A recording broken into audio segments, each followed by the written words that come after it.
Yeah, we're off. Hi, guys.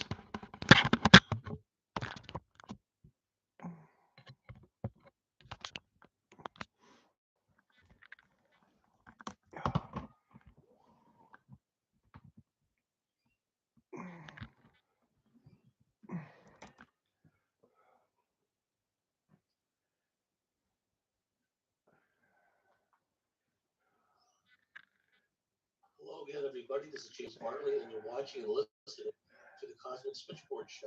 Today, my very special guest is Gary Wayne, the Genesis 6 Conspiracy website. And Gary's got a lot of information to share, so much going on in the world, but at the same time, so much of it, if not all of it, ties back to what we call ancient times and the gods, demigods, and whatnot, who ran amok back in the old days, well, they really haven't gone anywhere. So Gary's going to fill us in on all of that stuff. So without any further ado, Gary Wayne, welcome to the Cosmic Switchboard Show. Well, thank you for inviting me, and so happy to be here and looking forward to talking about some of my research with your audience. I think they might find it a little bit eyebrow raising and hopefully very interesting. Well, tell us a bit about yourself, Gary. Your voyage of self-discovery. How did you eventually find your way to this information? And when was the proverbial light bulb moment? Well, it was very slow in coming about in terms of the aspects of the conspiracy in the ancient times and the biblical stuff in the books. So it starts back in about. Hi, Diane. I went a bit late today. And I'm, out of school. I'm working. Typically been brainwashed by the education system and moved away from God. And I'm sitting with my brother and one of his friends, and we're having beers late into the night and stuff. And one of them says, how much courage do you have? And I said, being that young, going, I'm not afraid of anything. So I said, well, do you have enough courage to read a book? And I said, what book might that be? And so I was expecting them maybe say the Bible or some other religious book or whatever. And so they said, no. Each of your brother and I have read this book called The Late Great Planet Earth by an author named Hal Lindsey. And he was a very famous writer back in the 70s and early 80s and probably even started in the 60s. And it's a prophecy book. And I said, I'll read it. Why would I be afraid of it? They said, well, you better be comfortable with things like demons and fallen angels and Antichrist and false prophet and everything. Otherwise, go, in that direction because it may cause you more grief than enlightenment type of thing. So I said, no, I'll read it. So I read it. And it scared the socks off. And so I thought I better verify what Hal was talking about because a lot of people manipulate things and they take things out of context. They're not accurate. They have a contrived agenda. And I didn't know Hal Lindsey from anybody other than he's a minister and that he wrote a book that scared the socks off me. So the only way I could verify that was start looking up the chapters in the Bible. And so I found, he's quoting them right. I don't know whether he's interpreting them right, but seems to be fairly legitimate. So I need to go to the next step and I need to understand this more. And so the only way to do that, you got to start reading the Bible. And then I start reading about things all throughout the Bible, a lot of prophecy. And so I get done reading the Bible and I'm going, you know what? There's so much material in there and it goes in 1,000 different directions with different sort of narratives and stuff. The only way I can get my head around this is I need to start from the beginning. And I started doing handwritten files on what I wanted to follow was the various prophecy narratives. Because I'm a prophecy buff, as it turns out now, after doing this. And then it'll coalesce with my early life history and reading that. I used to love reading history and mythology as I start to progress. So I logged all of that as much as I could. And hopefully, obviously I missed some verses. And as I went, I added more in there. But then I started to say, okay, I put these verses together in some sort of prophecy stream so I can tell a story. And so I put them not necessarily in that way to publish, but just for my own understanding, group them together, list them all, make sure everything fits. And then when I did that, I thought, you know what? I've got probably 10 or 15 books here I can write. And maybe I want to try and see whether or not I can get published. So I thought, let's see whether I get published. Let's see whether or not people will actually buy my book and read my book, and whether or not I've got any sort of avenue here to write all of these books I've got running around in my head that I'd like to do.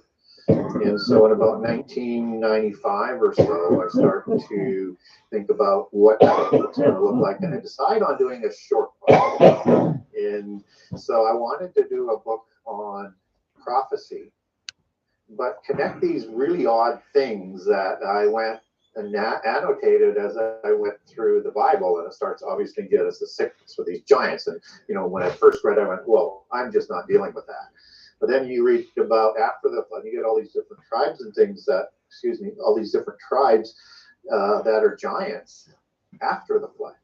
And people don't always recognize them. And I certainly didn't at the beginning, but I recognized there were some giants. I'm going, wait a minute, how did giants show up both before and after the flood? So the thought was, how do I connect Genesis 6 with end time prophecy? And that was sort of the short book that I wanted to write to see whether it get published. So I wrote the first 10 chapters very, very quickly. But then I thought, you know what? I know that what Genesis 6 is talking about in the early post-Diluvian period matches up very, very well with a lot of things I read in mythology and legend and other cultures' history. So why don't I just blend that in? Because I see some parallels through a different lens. One's a polytheist lens, one's a monotheist lens, but I see similarities. So I started to add that in.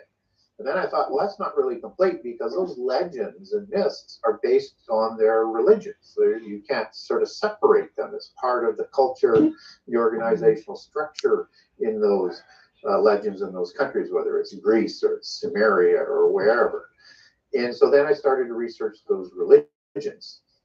And then I understand that there's a segment in there that is called the mystery school, where they're developing their religion and their knowledge and they're teaching this. And then I understand that from where I read that, this leads me into researching these secret societies that extend out of these mystery schools. And that sent me down rabbit holes. So for years and years and years and years and years, and every time I thought I was finished the book, and I wanted to be finished the book, I would be led, or somebody would send me a book out of nowhere that I wasn't wanting to look at, I wasn't wanting to include, I did not want to read. But then I would get this overwhelming push that I need to read this. And then I find out I need to put this in my book. And I would keep sort of adding it. So the book was kind of finished somewhere around 2013. And I still continued to add to it at that point, even though I started to put together proposals and try and figure out, can I get published? And so it was published in 2015, and I ended up with almost 1,200 pages. So I edited it down before I sent them in the manuscript that I wanted them to start editing for me. And I took that down to just over 800 pages. So I took a lot of stuff out. And the point on that is you could research forever. There's just so much material. And so it came together as a conspiracy book, not by intent, but because of the secret societies and the mystery schools and that their joint histories that have been at odds and trying to enslave humankind from the beginning and have continued to do so all throughout history. So that's how it all came about. So a lot of years of work in history, and I keep sort of adding to the body of the research as I go, not in this book, but in documents that I have. And so I've got even more books I can write if I can sort of become a little more disciplined and spend a little bit more time writing for a book. And I've got a book started on end time prophecy, but that's sort of how it all came about. And a lot of times, and people read in my introduction of the book, is that I dropped it like a hot potato many times because I thought I was going crazy. I thought nobody's going to believe this. Yes, and this starts to happen not at the beginning as sort of out there as giant and the flood story and everything is to most of the world, but with the secret society stuff that have a same sort of view on things, just from a polytheist lens, and that everything's kind of connected. And so I would stop, for a month or so, but I'd hear this calling to come back and settle down and continue, just sort of have faith, as sort of the feeling is have faith that you need to do this. And so I did. And then, I was fearful when I got published. Well, what would happen? Would people read it? Would people want to track me down and all sorts of things? So it's been quite a process and not a linear process. So like I said, from a short book to somewhere on the way to the Colosseum, so to speak, I got sidetracked a lot of times, and this is the end product of all of those changes. What is the thesis of the book? How have you coalesced all these seemingly disparate strands and formed a thesis and crystallized the message? Yeah, and the difficulty of that is to have it weave through the whole book and be consistent, right? And that took a lot of time to do. So one of the ways I thought I needed to do this, because I realized it was getting to be a large book, was to write mini stories.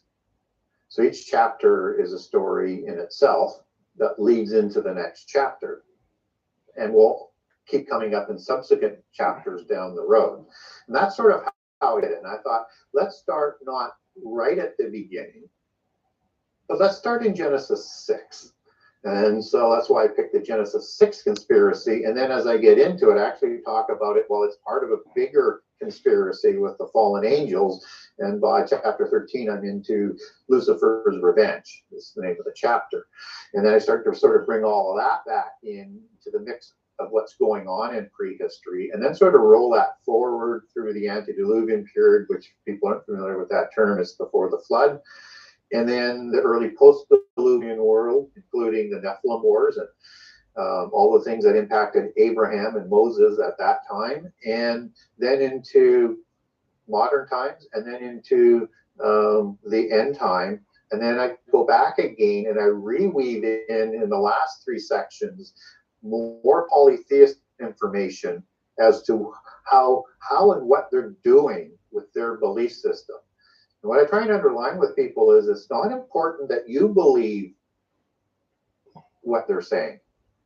What's important is they believe what they're saying and what they're doing with that information. And that's what we have to be aware of. So I let, from all these different sources, and I have over 100 pages of footnotes in the book, I let them speak for themselves. And it is an extraordinary amount of sources, from biblical but scriptural books in those religions, to secret societies, to historians. And so I let them speak for themselves and use their words, and then say, and here's how it sort of matches up with the monotheist lens of that same parallel set of events. Giants play a crucial role in this, and even in recent times, we've heard stories. The Kandahar giant, some of the ETs that people have encountered over the years, over the millennia, are essentially giants, large humanoid beings. The Genesis 6 conspiracy, at the outset, you focused on the giants. Could you tell us about their role? Were they a civilization unto themselves, or were they being utilized by someone or something? Yeah, it's a good question. And so the first thing is that I would throw out for the audience is that when I first read Genesis 6:1-4, even though I found it absolutely bizarre and didn't want to deal with it, I understood what they were saying right out of the beginning. What surprised me was that how so many Christians and ministers and seminary schools don't teach that doctrine. Like, they try and change the meaning of it. So I had to learn all about that. And so I wanted to be comfortable with the idea about the veracity of these were actually giants. And again, for people who are listening, I can go through some of the details if you like, but I have documents that are in support of the book, and they're very detailed documents. I can't put that much detail in the book, but if you want to know how we know the sons of God are angels, I have a document for that. You want to know why they're not the sons of God of the New Testament and or Sethites, I've got a document for that. So we've got lots of documents for people, because I always measure everything against what the Bible says. That's where you go. Right, as opposed to try and match the Bible up with what others say, whether scriptures, historians, whatever. And so in the book, I will give the examples and I'll show here's where it fits or it doesn't fit with the Bible, so that people sort of understand. Because I'm a Christian, but I'm a Christian contrarian, and I like to verify everything myself. And so that's how I approach things. So when we look at starting with these giants, and we understand that the sons of God, as they're talked about in Job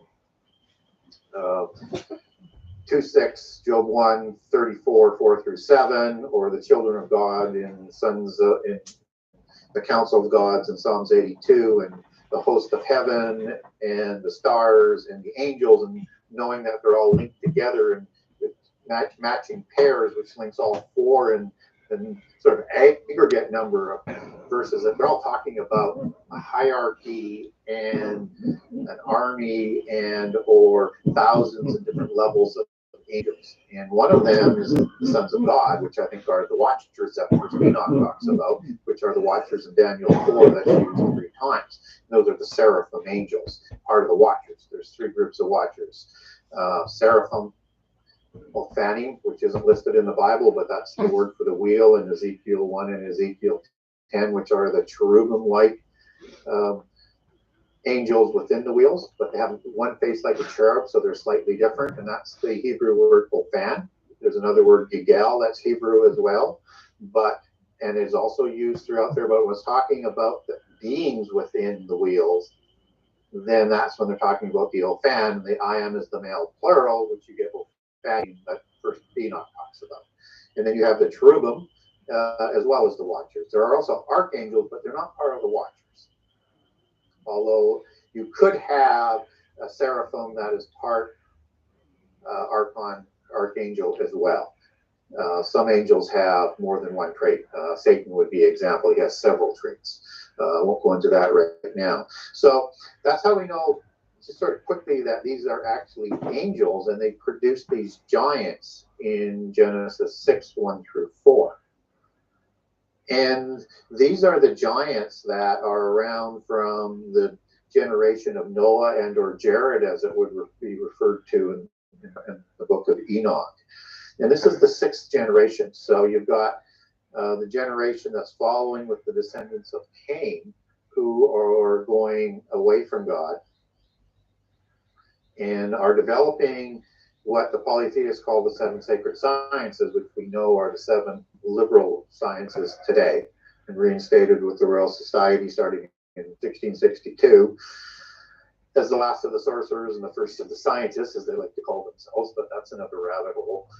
And this is the knowledge that is going to be, that is learned from Cain, from Adam, that Adam learned in Eden to manage this huge agrarian project that had 4 rivers and had animals in it and had orchards and it had grain fields, and needed some significant knowledge that was probably taught to him from God, is certainly how I would understand that, and from the descriptions that we get in Genesis 2 as to what Eden was like.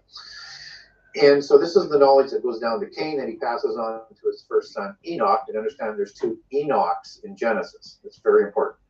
One is the son of Cain, and then the one is the son of Jared in the Sethian line. And there are several names that are the same, which the polytheist forces like to conflate, to confuse people. And he develops these into the 7 sciences. These are the sciences that are going to be matched up with what Enoch would talk about in terms of the illicit knowledge that's added to that from heaven, or what the knowledge that the gods provide in polytheist cultures that takes this knowledge to a whole new level. So at this point in time, then you get the creation of the giants. And they're there as part of the organizational structure to usurp the kingships and gain control and implement a religion that comes out of this knowledge that's called the mystical sun-worshipping Enochian mysticism, and also had, part of that symbolism is the bull cult.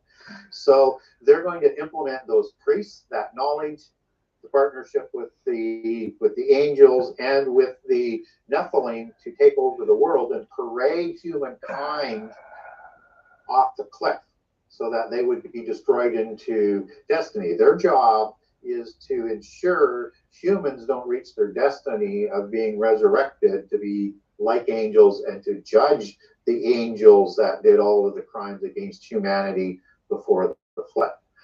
And so the angels rebelled before that. And that's why by chapter 13, I'll start to get into that aspect. And it's these angels that are guiding this whole sort of plot. So we need to understand that these were the royal families and the elite before the flood. We need to understand that all of the priests and the teachers were the bloodlines and the elite before the flood. And they essentially enslaved humankind to pervert them, corrupt them, and to make sure that they would never reach their destiny of being resurrected into heaven. And understand, they don't know how God plans to resurrect them or that he's going to resurrect them. They're just trying to destroy humankind. And the reason why I say that is the book of Corinthians says that if the fallen angels had understood the resurrection, they would never have permitted Jesus to be crucified. So we know they didn't understand that God knew how this was all going to play out and was going to let things play out through free choice. So this is the organizational structure that crosses the flood. Quiet tonight, Diane, isn't it? And sets up the same thing. So you have this elite feudal system that is coming down through history that has manipulated the world and has been trying to redo that rebellion that happened in Genesis 6 and will come full about in the end time. So these giants, they're kind of being pushed out and wiped out early after the post-diluvian flood. It might take 1,000 years or so, but they kind of sort of blend into the countryside, but as the rulers and with diluted bloodlines. So when we get the mythos about the aliens, and that comes out of the alien mythos of that, what they're talking about with the different varieties of the aliens that you're talking about, whether or not it's the little people like the elementals, which you've got 4 different groups. 3 of them are the most common ones. Then they are ugly ones like gnomes and trolls and dwarves. You've got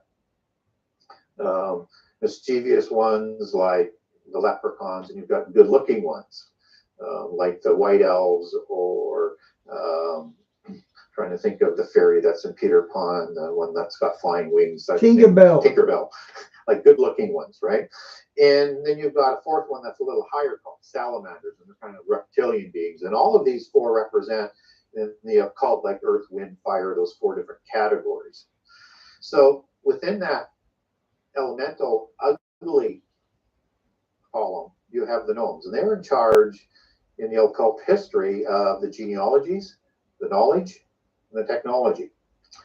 These have the same description and the same kinds of flying machines that come through portals, fairy mounds, dolmens, things like that. They're actually called the Greys or the Grey Neighbors in Scotland. And they are identical to the gray aliens. So there's different kinds of these beings that are all sort of reflected into prehistory. And so what I think is what's going on is you have a combination of what these aliens are. Whether or not there's actually any physical Nephilim that have survived, held in stasis, we're on a planet, whatever, it's a possibility. I don't have any evidence to suggest that there's these Nephilim aliens today, but we may see them again. I think we have the descendants of the Nephilim, but we also have a lot of information though on other kinds of aliens. That would be part of the elementals, and we also know that angels have shape-shifting capability. And the reason why we know they have shape-shifting capability is because they're spirit beings in the spirit realm. But in the Bible, we get lots of examples of them taking different forms and shapes. Sometimes they're known as angels, sometimes they're not. So in the Sodom and Abraham narrative that leads out of Sodom leads out of the Abraham narrative, they look like men. They physically eat, talk, interact, touch, feel, and they're not really recognized at first as angels. But certainly by the time at Sodom, the people of Sodom know that they're angels. They want to have sex with them, which is, kind of a bizarre thing that they want to have sex with these angels. So it's either that homosexuality aspect, or they know they have a changeling ability that they could maybe change their sex, right? But it's this changeling ability that also allows them to reproduce with human daughters to produce the sons of God. So they need, in this universe, or this physical universe, they need a dwelling place for that spirit to become flesh. And that's the word habitation. That's in Jude 1:6, where they left their habitation. Hey, Vance, good to see you, mate. They left their dwelling place in heaven. Just as 2 Corinthians 5 is the only time that Greek word is used, which is oikoterion, which is house in heaven. And talking about in both there and in 1 Corinthians about the clothes of heaven and the clothes of the physical world. So they need. I know, Vance, the stock markets are crashing, aren't they? You need a dwelling place for the spirit in this physical world. And that is created within the body and the soul, which is of this world. That little orange emoji, that's the stock market all beat up. And they put their spirit being from the spiritual world into that body, and then can interact. That's why demons, who are the bodiless spirits of these giants, because they weren't allowed to go to sleep, and they weren't allowed in heaven because they were counterfeit spirits made by the fallen angels through reproduction illegally, they're always looking to possess a human so that they have a dwelling place for their spirit that they can interact with the world. Trouble is, it's never a symbiotic relationship. They have to suppress the spirit that's already in there, and that's why there's a war going on. So I know I've kind of digressed and gone down a couple of rabbit holes, but I was just sort of trying to explain how we know that angels can take all these different forms, because not all of them are in the abyss. Only the impassioned and the worst of the ones went into the abyss before the flood. And if there was a second incursion, which I sort of favor after the flood, then those ones would have gone to the abyss as well. And then much more than that, by other angels who are going to rule the council. Diane, it'll probably be much more than that. Gods in Psalm 82 over the 70 nations in Deuteronomy 28. And you're going to have those ones who recreated Nephilim after the flood. They probably would have recreated many of those secondary beings that polytheism talks about a lot after the flood as well. So that they would have recreated the elementals, just as they recreated the Nephilim. They probably recreated maybe Bigfoot. So you can sort of understand hey, Talia, the good to see you. commonality and the thread there as to second incursion to first incursion, as opposed to surviving the flood. Because all of these beings would have been wiped out by the flood, or they were off-world or in the earth or on the ark some way, which gets a little bit more complicated to try and reconcile the scripture. But we're not told exactly how the giants survived the flood, only that they do, because they're reckoned with as giants, which it doesn't go back to Nephilim except for Numbers 13:33, talking about the Anakim. But giants after the flood go back to the Hebrew word Rapha or Raphaim. So the Anak that are described as an embellishment in the evil report, Numbers 13:33, is trying to scare the Israelites, talking about the Anak. And those three kings that are listed are she's here. and Ahiman. And in Deuteronomy 2, you can't see Diane in the chat, Bus. Reboot, mate. So we understand that the Anakim, along with the Emim, along with the Horim and other tribes, are all giants, which is the word Raphaim. So the Anakim are the giants. They're just not as big as the antediluvian giants. And the disloyal scouts are trying to scare the Israelites against God's wishes. So I know I went on for a long time, but I think it's probably time to let you get back in.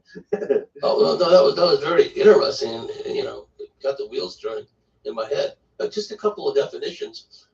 What do you mean by the abyss? And also, Nephilim comes under, as you know, different interpretations depending on, the asthma's playing up, depending on the Bible or the variation of the Bible. Some people refer to the Nephilim as men of great renown, or et cetera, et cetera. So if you can give us a definition of your definition of abyss and Nephilim, that would be very helpful. So the abyss is used in two different ways in the Bible. One is for the great waters of the sea. So you have to understand the context it's being used in. And the other one is a prison. So the Old Testament will call it a prison that the angels were sent to, and some of the Rephaim and Nephilim were sent to. And that is the bottomless pit that is also called in Revelation, although some translations might say abyss there. And the abyss is in the place known as Hades in the Greek, and in some of the definitions for the words used in the New Testament, and Sheol, which is the Hebrew word for the underworld in the Old Testament. Yeah. And I miss Tricky Vars. He's a good guy. He's a funny guy. Translated the abyss. He must have passed on. Sheol and the lake of fire into one word called hell. And there's three distinctions in there, and you need to understand the context. If you start to read that word hell, or what are they talking about? Are they talking about the abyss prison? Are they for the angels? Are they talking about the underworld? Or are they talking about the lake of fire? So it's important to understand that distinction. And that's the prison that is talked about, that these angels and beings are going to be released in Revelation 9 in the end time. So we're going to see these things again in the end time. That's why it's important to understand that. I don't know what to say, Vars. I don't know why you can't see Diane. I hope you're learning about prophecy, because I know the churches don't teach prophecy and they don't teach prehistory properly. But if you are, my advice is to learn about prehistory, because to understand prophecy, you need to understand what happened in prehistory and the terms and the allegories that are applied in prophecy. That Diane, are you there? I haven't seen you chat for a while now. Are you there? relate things back. So if you haven't properly understood prehistory in Genesis 6:1-4, it's hard to get the full feel for the impact over prophecy, history, and what's going to happen in the end time. Now, in the Bible, when it talks about giants, something's wrong with Diane. I don't know what. Rephaim, and one being the Nephilim. The Nephilim are the giants before the flood. And what's interesting about Numbers 13:33, when you use that word twice, it's only used one other time in the Bible. Nephilim comes from the root word Nephil. I am is the male plural, just as when you're using seraphim, that's the I am male plural from Seraph. Yeah. The other time is in Genesis 6:4. All the other times in the Bible, except for one time, it goes back to Rapha and Rephaim. And Rephaim actually shows up in the Bible, as in Genesis 14 in the War of Giants, for example. And so you also have that word giant that is rooted back to another word called Gibor and Giborim, as opposed to Giborah, which would be the female application that is used in Daniel. And that means mighty ones, great ones, strong ones. And so it's a description. So in Genesis 6:4, the Nephilim are called the mighty ones, the men of renown. And so Giborim is a description. It applies to giants a lot, but not every time. It's used 158 times in the Old Testament, but not always for giants. Sometimes it's used for the mighty strength of God. So you have to understand the context. So everybody who jumps and says, Giborim, giant, no. What's the context? Classic example would be Nimrod, who becomes the mighty one in Genesis 10. Well, he's the son of Cush, so he's not the son of an angel, right? So we know the genealogy, and so he becomes a Giborim, whatever that means, a mighty one, and he was a mighty hunter and a warrior. I think was trying to emulate the giants and implemented their mystical religion at Babel, and was an antichrist type figure, an archetypical figure of an antichrist after the flood, but he's not by definition a Nephilim or a Rephaim. So Giborim is that word you have to be careful with, and it describes the giants or the Nephilim in Genesis 6:4, and the men of renown. The renown goes back to the Hebrew word Shem, and is rooted in Shemaim, being famous. In this case, it would be infamous. And Shemaim, the plural from Shema, is plural for the heavens. And the I am as the plural can also mean one. So they're the men of renown, the men of the heavenly ones, the offspring of the Nephal, which is the root word for Nephil, for Nephilim, which means fallen ones. They are the offspring of the fallen angels. So hopefully that separated and defined some of the terms. Definitely, thank you. The secret societies play a essential role in all this, because it seems to me that even people, and not in an elitist sense do I mean this, but in the lowest caste, if you will, they seem to understand back in ancient times that there was a hierarchy at work, that there were non-human beings, if you will, that played some kind of role in manipulating the destiny of mankind. Somehow that very basic concept was lost, and it was only carried forth by the secret societies. Could you give us an idea of what kind of secrets the secret societies were harboring and how it ties in to this conspiracy, which will eventually result, if it already hasn't started, with the return of these fallen angels? Yeah. So for preface, only in the West have those separations been made, and that comes with the Jesuits getting control of Catholicism with the seminary schools and education, and with the Royal Society, which is begat by Rosicrucians and Freemasons, that are going to get control of the seminary schools outside of the Catholic Church and education, and they're going to put this whole ideology of prophecy and prehistory on the back burner, right? Okay, so if we understand that, that is the polytheists in the West that are doing that. They're going to reintroduce the idea when they're ready again. They're just doing that to lead people away from God, which is one of the goals of the sciences, to lead people away from God. And the other goals that they have with the seven sciences are to not give God credit for anything, and to degrade God and deny God, and to honor their pantheon of gods.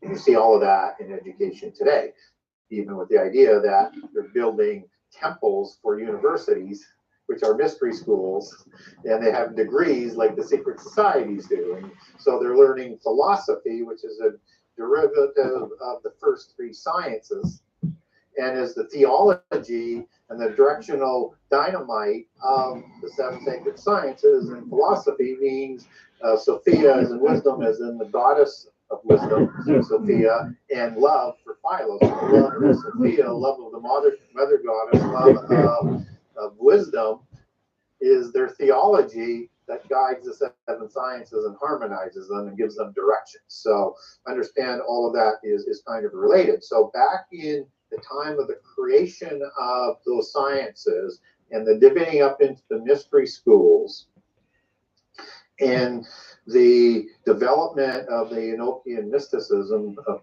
Enoch, son of Cain, you have the creation of the secret societies that are going to be used to develop these sciences. So when you get into Freemasonry, which is sort of the introductory level into adepthood in the hierarchy of secret societies, you have a set of people that... Oh, Di, we thought you were accidentally blocked somehow. That's why I got Tally to check. They venerate as their patriarchs. This would be Cain. This would be Enoch. Of course, they would say, to conflate, as I said earlier, that would be Enoch, son of Jared, so that they're not being persecuted by the Roman Church. This is why they did that. And Lamech, and there's two Lamechs. Where's that one in the at? Cain line, one in the Seth line.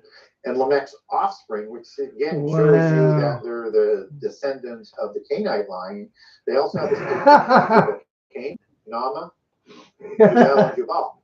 All of those develop sciences that are described in the Bible. When you don't comment for a while, Diane, you're really looking for links most of the time. What they were kind of doing with this earthly wisdom that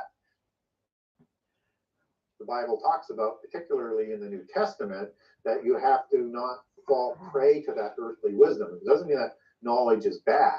It means that knowledge can be used for good or evil. And we have to understand that, and it's a double-edged sword. So I'm not against knowledge. Let me be clear on that. So they have their patriarchs that go back to that, and they honor their pantheon of gods. So their gods are these fallen angels. They just have different names for them that you would associate as, I mean, everybody knows the great architect of the universe, which is Lucifer. But Lucifer is an Italian word injected into English for a Hebrew word, which makes no sense. The actual word is Hail El in Isaiah 14:12, which El is the sort of the angel part, like the Michael or Gabriel or Azazel. So Azazel is one of their great angels who was unfairly punished, just as Lucifer, as they like to call him, I like to call him Satan, has been unfairly punished. And it's this pantheon of gods that they represent because they received this balance of knowledge, this illicit knowledge that allowed them to conquer the entire antediluvian world. And so they have allegories, or vernacular names might be a better name for these different pantheons, which are all the same because they all go back to Enochian mysticism. So the most common one for Freemasons is Osiris, Isis, and Horus, which is their Masonic trinity. And Isis is a mother goddess, and you know, probably an allegory for Rhea, or Sophia would be another one, like the Queen of Heaven. And Osiris is an allegory for the sun god, which is Satan. And so you have different names for these same gods in every pantheon. So like Zeus would be an equivalent to Osiris. And in the Canaanite pantheon, Baal would be that equivalent. And in the Sumerian pantheon, you would have Enki as that equivalent. Some people might say Enlil.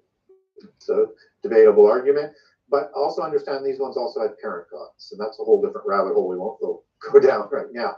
But understand that it's the same sort of pantheon that they had. So on the parent gods, you have the same kinds of parent gods that are in each of them. And so we'll go down that just a little ways, just so that people know what I'm talking about. So the parents of Zeus, which is the most common pantheon that people would know, are Kronos and Rhea. Wow. So again, another god and goddess, right? So it's either that. Wow, Diane, that link. They rebelled, as in all other pantheons, against the parent gods at some point in time. So that's either an allegory or it actually happened. What we do know is that we have gods after the flood. Okay, he thinks Obama is the Antichrist. I'm still in King Charles These are the ones camp there. I still think it's him. And then after the flood, you have replacement gods that are going to reign in the Council of Gods. And these are the Baalim. And Baal, the Canaanite pantheon, would be that sort of equivalent to that head god after the flood.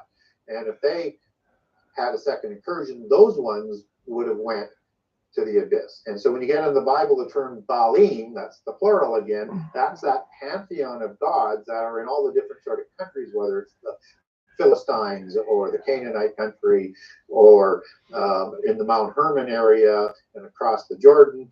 It's the same group of angels, Baalim and Baal. Don't confuse the two. Otherwise, it sort of gets a bit confusing as you're trying to say, well, that's not really consistent. I thought that God was the God of these people. Well, it's the group of gods, right? So you have you have that vernacular names and those vernacular rituals to all of these religions around the world. Now, somehow, some way, all of this crosses the flood. So at Babel, you get all of this same sort of organizational structure. And Nimrod is an antichrist type figure over complete sway, and he imposes this Enochian mysticism. So somehow he gets a hold of this knowledge, and the knowledge to build Babel City, and the knowledge to build Babel Tower. And certainly one wouldn't expect Noah, we don't have scripture to say that he did, taught Nimrod all of this knowledge that destroyed the flood, because he's a monotheist. He would be following God. He would have the knowledge that the Sethites followed, but he wouldn't provide them with that religion. And so where does it come from? Well, after the flood, according to the Freemasons, and Albert Mackey lists a lot of what's in the Polychronicon, which is the oral tradition, in a book called The History of Freemasonry, in different sort of legends that they consider their history. He talks about one of their patriarchs as Hermes and Hermes Trismegistus, which again I'll talk about in the book in a lot of detail to understand that term. Hermes finds so he's one of three Hermes is basically what's going on with that. But he finds two pillars of Lamech and or Enoch, and there's two different legends in history of Freemasonry on that. Oh, I cite them as being the pillars of Lamech because that's in the Diane, we got an earthquake in Victoria this morning, a 4.6, I think it was. Australia doesn't get many earthquakes, but we got one this morning. Narration of the creation of the giants and then the flood. And what's interesting that people don't really know, don't really realize, is that the preamble to the flood is the creation of the giants in Genesis 6. And there's nothing that separates the creation of the giants from the introduction of Noah's commission and the flood story, right? It's the same story, and they're a main cause for the flood. And again, the churches never make that connection because they don't want to make that connection because they don't want to deal with it. So what's going on here is Hermes finds these two pillars, and it has the location of all the knowledge that was written down in 36,525 books, according to Masonic and Gnostic records, and they're hidden under the pyramids in 7 vaults, stacked one on top of each other, and he brings this information back to Nimrod. So again, you can see how they parallel the stories all the way through, just from a polytheist lens. And it's this knowledge that provides the ability to build Babel City, Babel Tower, where Nimrod will then initiate 1,000 into the Mason craft to build Babel City, Babel Tower using this knowledge, and then impose this Enochian mysticism over the world again that destroyed the antediluvian world. And the Masons, and there's two different terms, there's Freemasons and Masons. You can use them interchangeably, but the greater name for Masons is the ancient organization. The Freemasonry organization comes with the formation after the fall of the Templars, after 1307 and early into, say, by 1317 to 1320s, with the St. Clairs finding a home for some of the adepts from the Templars to form the Freemasonry organization, and the movement to decentralize what was once housed all under the Templar Society. But that's another rabbit hole.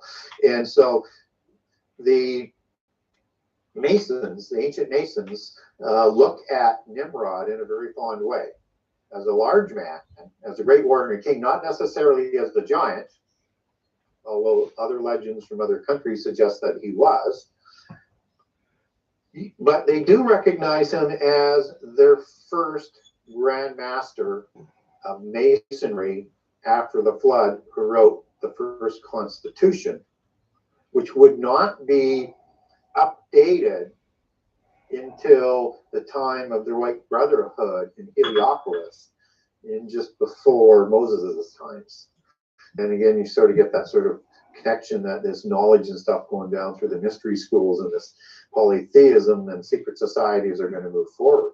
So the point of the matter is that not only do Western Gnostics, because Gnosticism is the religion of Freemasonry and Rosicrucianism and the Illuminati, in Freemasonry, Illuminati, Rosicrucianism, as you move up this trunk of the hierarchy, as opposed to the branches coming in. But you have this as the core religion. And this is part of Western society. These are the Albigensians. These are the Cathars that almost overthrew Roman Catholicism in the Middle Ages, which was, again, the untold story of what was really going on, is that's how powerful they had become in conjunction with the Templars. And so the Roman Church moved against them, whether or not one agrees with that or not, or how they did it, but that was going on. It was a power struggle for two primary religions, and you can only have one surviving in that battle of primary religions because they're just not copacetic. They're not symbiotic. They don't tend to live with each other, although some will make the argument that the homogenization of Roman Catholicism is that sort of symbiotic relationship, but again, that's another rabbit hole. This is the start of Masonry and secret societies after the flood, with the great start of the mystical religions after the flood at Babel, and then the disbursement of the language for that religion to spread around the world, and led by the two epicenters at Egypt, which is going to develop Heliopolis, where Hermes goes along with Mizraim, according to Masonic records, and Nimrod stays in Sumer, which is the Shinar transliteration of Sumer as it's recorded in English from the Bible, and in Chaldea and or in Babylon. It's all the same region and area. And those are going to be the epicenters and sort of the head offices of this mystical religion as it branches out through spreading people around the world and then feeding them the information they need to develop that religion in those different areas that are led by that Council of Gods. Well, we've almost reached the end of the first segment, and you've given us an earful. Now, could you tie it up in this first segment? There seems to be a transition, obvious one, from the Old Testament to the New Testament. In the New Testament, the emphasis, of course, is on Jesus. And that's a whole can of worms because there's a lot of suggestions as to the identity of Jesus and what his various names, various guises. In a nutshell, the time we got left in this first segment, can you give us your understanding of where Jesus fits into this whole paradigm? Well, he's the resolution to the angelic rebellion and the resolution to the fall and Lucifer's revenge against Adam and Eve, so that humankind can be raised in the future time to be like angels and to judge the angels that did all the crimes against the physical world and against humanity. And so he is a product that the fallen angels and the Rephaim after the flood, they know is coming. And those giant nations are going to lay in ambush and wait for the nation of hope to come along, Israel, who, if they're wiped from the face of the earth, can't deliver the Messiah.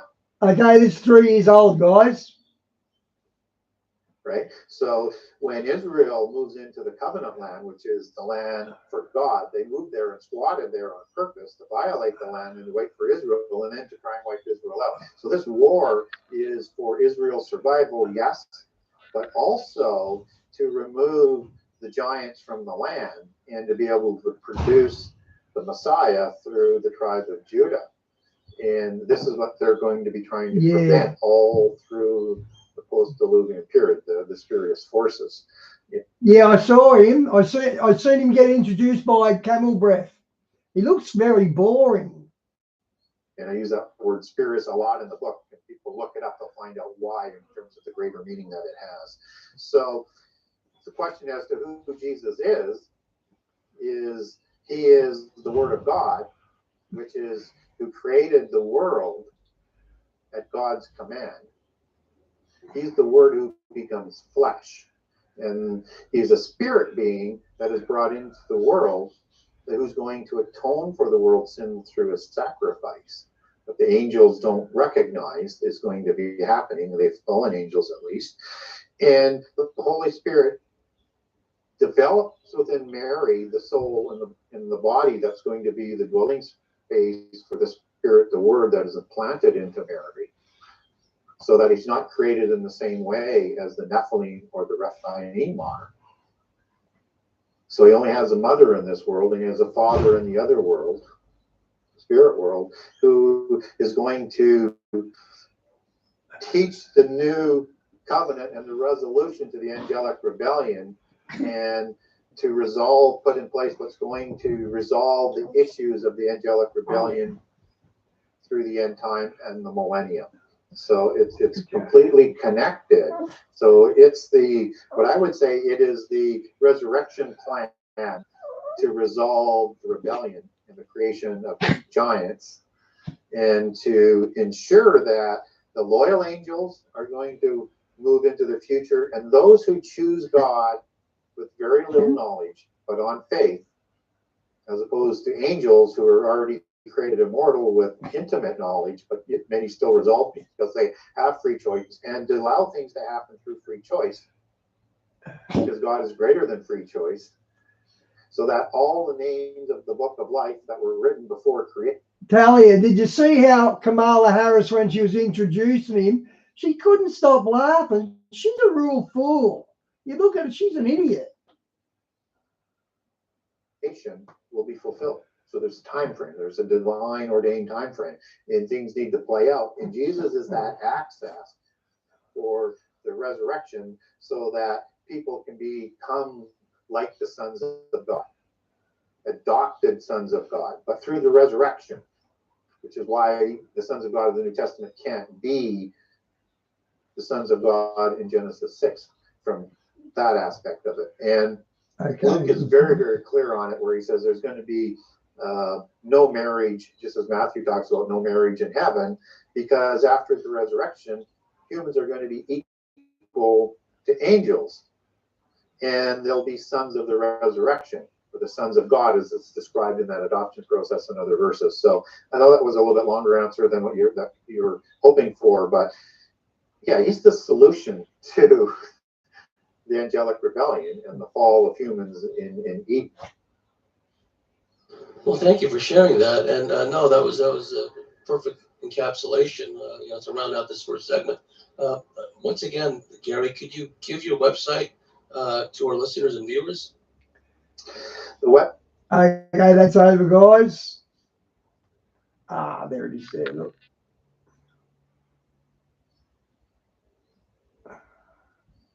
Willpower can help you do amazing things, but even your willpower can use a little help now and then. Relieve nicotine grab. Welcome back for another edition of the Christian. Okay.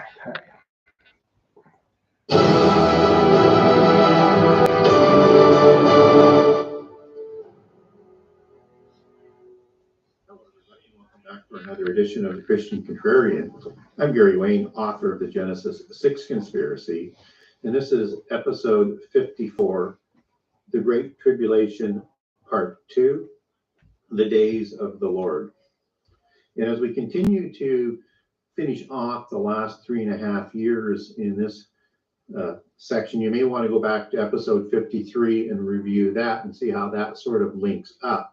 And the process is going to, again, be using Matthew 24's chronological blueprint that Jesus provided us, working in Mark 13 and working in Luke 17 and 21. That's going to play a special role in today's presentation, as well as what we're going to be linking in is how that fits in with Revelation, how Daniel 11 comes into play, and then we're going to be linking in many Old Testament prophecies as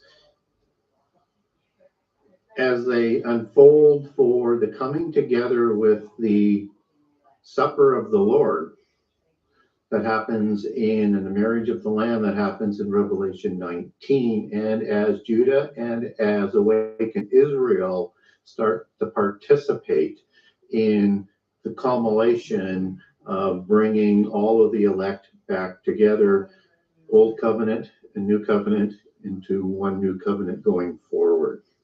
So a lot to cover today. And in the last segment, in episode 53, we used an overview that we're going to reuse today that is going to be very important in understanding the chronology of Revelation 14, about verses 8 through 20, wherever it ends in Revelation 14.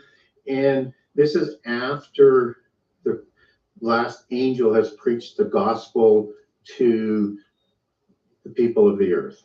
And now we begin the summary in Revelation 14, where we get all of the details leading into Armageddon in Revelation 19 to follow later. And there's a bit of a summary in Revelation 15 as the bowls of wrath are going to be poured out. And so it begins in the summary with the mark of the beast, midpoint of the last 7 years.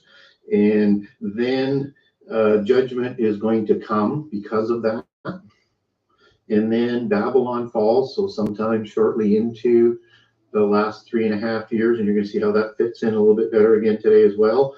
And then followed by Armageddon. So you get that summary that crosses about 3.5 years. And in Revelation 15:2, we see those who refuse to take the mark and or worship Satan and or Antichrist in heaven. And that's part of that summary, which I think we're going to see dovetailing either as that resurrection at the beginning of Revelation 20 and the millennium, or perhaps even as part of the complete gathering of the elect at the supper, because these who are dying for their testimony of Jesus are going to be ruling with Jesus in the millennium. In Revelation 20, we get that. And those are the ones who refuse the mark of the beast, refuse to worship Antichrist, and refuse to worship Satan. In Revelation 15:2 is an introduction to the 7 angels of the bull wrath. So the bull wraths are going to start after the 7th trumpet, the last trumpet, where Christ is coming back for rapture, and then Exodus. That's what's going to overlap into the chronology here in the year of the Lord's favor, and then the year of the Lord's wrath.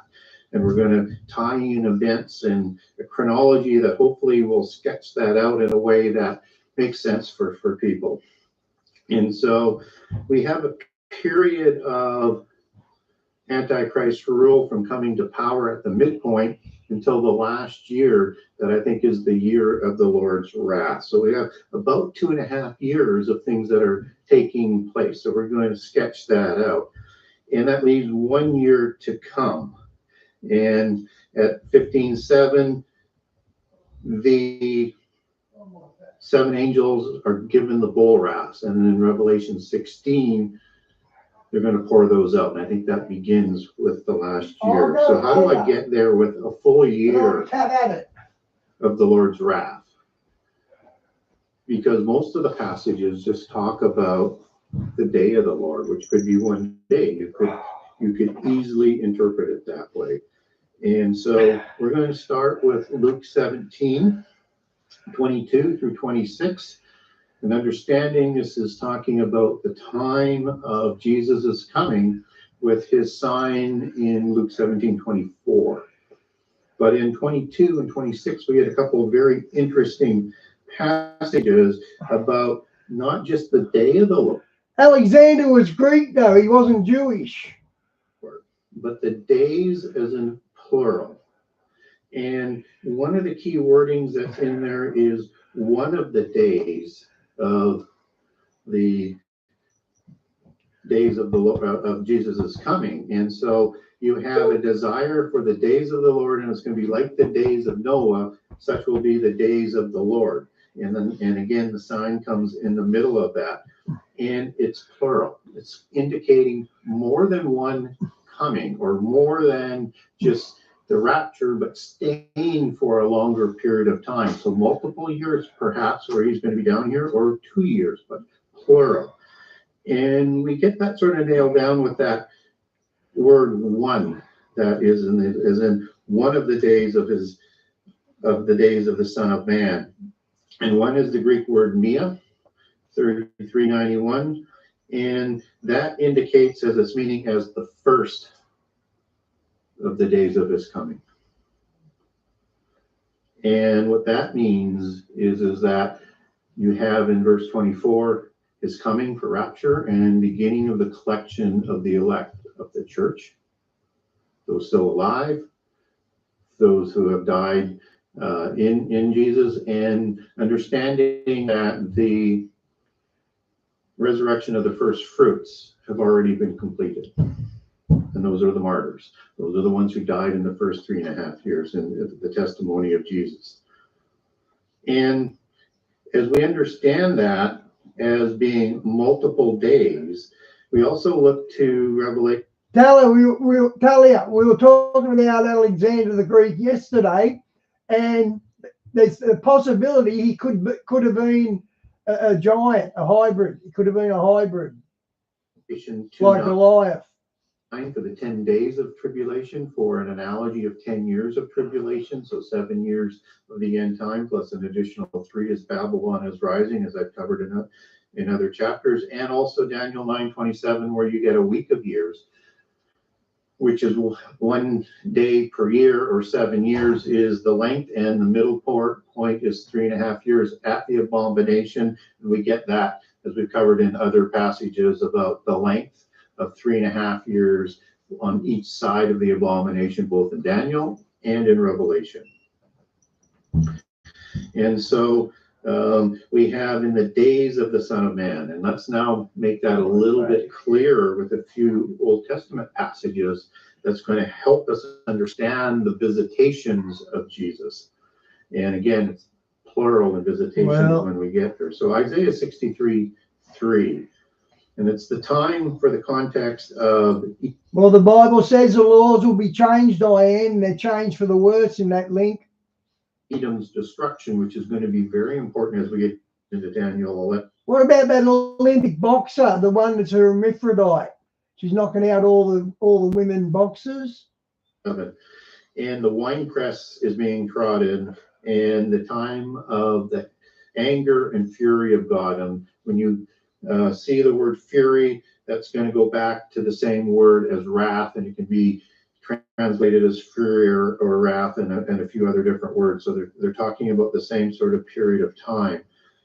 And in 63:4, it is the day of vengeance and the year of the redeemed. And so you can take that both ways in terms of understanding it, that it is a day of vengeance, or 1 day, not a year, or you could take that as a year, as a day of vengeance and a year of redeemed. So you could look at those as two separate events, or you can dig a little bit deeper into the word redeemed to figure out how that sort of translates back, that it's defining day as confirmation as a year in day of vengeance and year of the redeemed. So redeemed is the Hebrew word ge'al, number 1350, and it means to buy back, as in kinship or in property. So this is the time of taking back of the world, of the property, of not only the land of the covenant, but all of the world that the Word created through the command. You're making it lean. And it can also mean deliver, and also avenge and revenge. So when we see redeemed, it means a lot more, and we look at all the meanings that are involved there. And this is then becomes, as the year of the redeemed, as an additional meaning to the day of vengeance, and possibly, and my conclusion, and I'll show that in a couple more verses here, they're talking about that same year. It's the year of the Lord's wrath. And when we look at that word day of vengeance, that's in Isaiah 63:3, that's can mean a year or a day or days. And it's used 14 times in the Old Testament to mean a year. So it can definitely be translated either way. So you could. Diane, they'd be doing reconnaissance for the Chinese. That's pretty serious. If that's true, that's what they're doing. They're sending out the scouts ahead. Wow. Do that as the year of vengeance, or it would be the year of vengeance and year of redeemed. So you could do that either way on the translation. And again, it's in the context of the time of the winepress and the time of the wrath bowls being poured out. So let's move on to Isaiah 34:8 now. And again, we get the day of the Lord's vengeance, just as we did in 63:3, and you could use the same either or translation for the word day, and the year of recompense.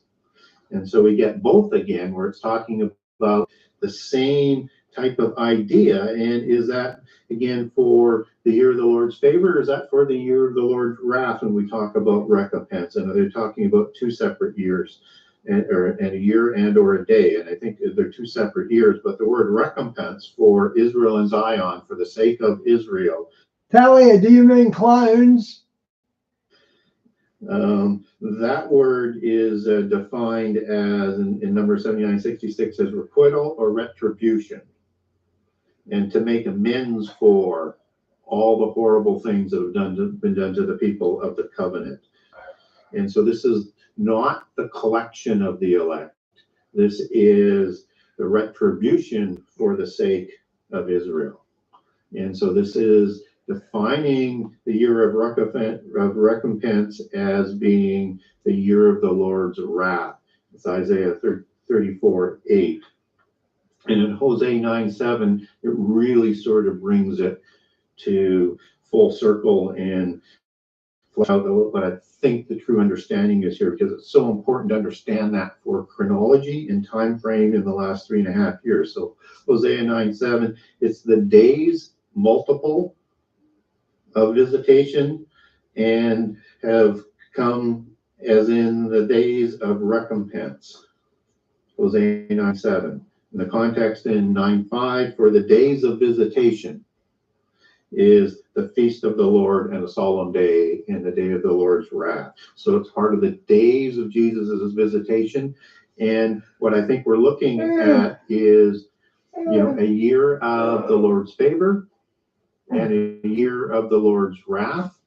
And you have this period of 1.5 years after the midpoint of events that are taking place that are going to roll into the year of the Lord's favor as things start to happen quickly, with the wrath bowls coming out in Revelation 16 for the pouring out of the wrath bowls. So let's then, understanding that, go to Daniel 11. And of course, in Daniel 11:31, we get the abomination and the polluting of the temple, and that's the midpoint that we talked about previously. And then in Daniel 32-35, we get the persecution. This isn't the persecution in the first 3.5 years, because the abomination has happened, and it's not the persecution of the saints thereof. It is the persecution of awakened Israel and visible Judah around the world who haven't fled to the wilderness to be protected by God. That's recorded in Matthew, Mark, and Luke at the time of the abomination and the fleeing, and also in Revelation 12. This is the time of visible Judah, visible Israel that is going to be persecuted, as well as all of those who have not been raptured. So towards the end of that persecution, we get into the year of the Lord's favor. And so somewhere in between the start of the midpoint at fall of Babylon and the end of this persecution, you'll have had the rapture for the first day of Jesus' coming. And then he's going to come for Exodus and the day of the Lord's favor. And when we look at that, the details of what's being talked about 32. Okay, does that put him in the pre, mid, or post-tribulation camp? That sounded like he thinks there might be multiple raptures. To 35, a couple of the highlights is this is the time of the prophets that's talked about in Acts, in the time of the darkness, and there's going to be prophecy again by the people of Israel, not the church, the people of Israel, and as that's recorded in Joel chapter 2 or chapter 3, I'm sorry, with the Armageddon descriptions. Okay, so that's the same sort of time frame, and that these people are going to be slain and jailed for many days. Now, many is inserted. You don't get a Hebrew word there.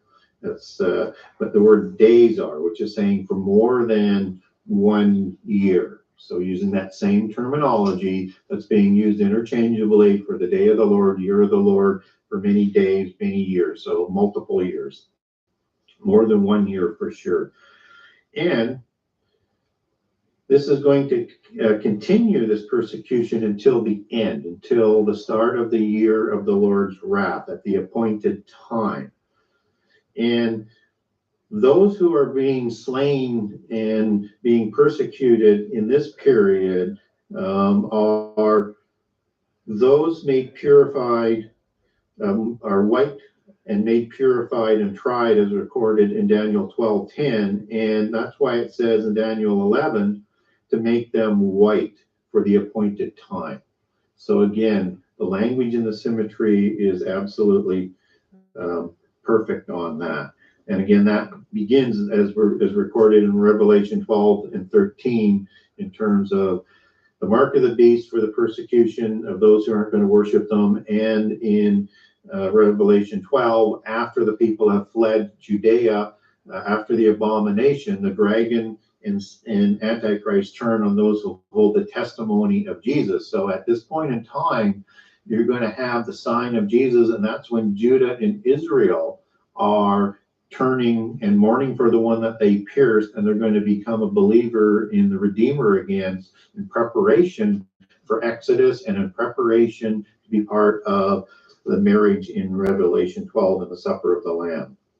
So 1136 to 38 is the time of the king of the exalting himself as God and a new God and a God of forces. So Babylon is destroyed by this point. So sometime shortly after, just as that's recorded in Revelation 17, with the 10 kings giving their power to destroy universal religion, and he sets up a new religion in the temple at the midpoint. So as we move forward, then you have verses 40 to 43, where it starts to get interesting. So all of this persecution that we're talking about happens with that exalting Antichrist and creating the mark of the beast. And the last year, as we move into the year of the Lord, we get the details of what's going on. And again, this could perhaps happen a little bit before that in the year of the Lord's favor, but it's in that time zone when an Antichrist is challenged by the king of the south who rebels. So there's going to be a rebellion to this new age of peace and safety, this promise of the millennium, and the king of the south rebels. But it does fit better where it's either at the end of or just before the start of the last year or just the start of the last year. So it's right in that zone, because the details are this, is that Antichrist will respond and he will overrun them, the kings of the south. And who does he overrun? Edom, Moab, Ammon, Egypt, Libya, and Ethiopia. And those are going to be very important sort of markers in the other passages in the Old Testament for the days of the Lord and the year of the Lord that is taking place. And of course, this campaign has to take a while, and then you have to have the gathering for Armageddon. So that's why there's probably that year or so where this is going to be taking place. And then as he's finishing off that campaign, in verse 44, he sees tidings from the east and from the north. And the east, I think, is the kings of the east that are coming and being gathered in Revelation 16 of the wrath bowls for the Armageddon war in Revelation 19. And I don't think the north are part of the beast nations, although they're going to come from all around the world. I would believe that as a possibility, but I think it's more like he's seeing something else coming out of the north. And then I think that's Jesus coming. That Jesus is assembling his army for saints for the last battle. And how I get there is that in Psalms 75:6, you have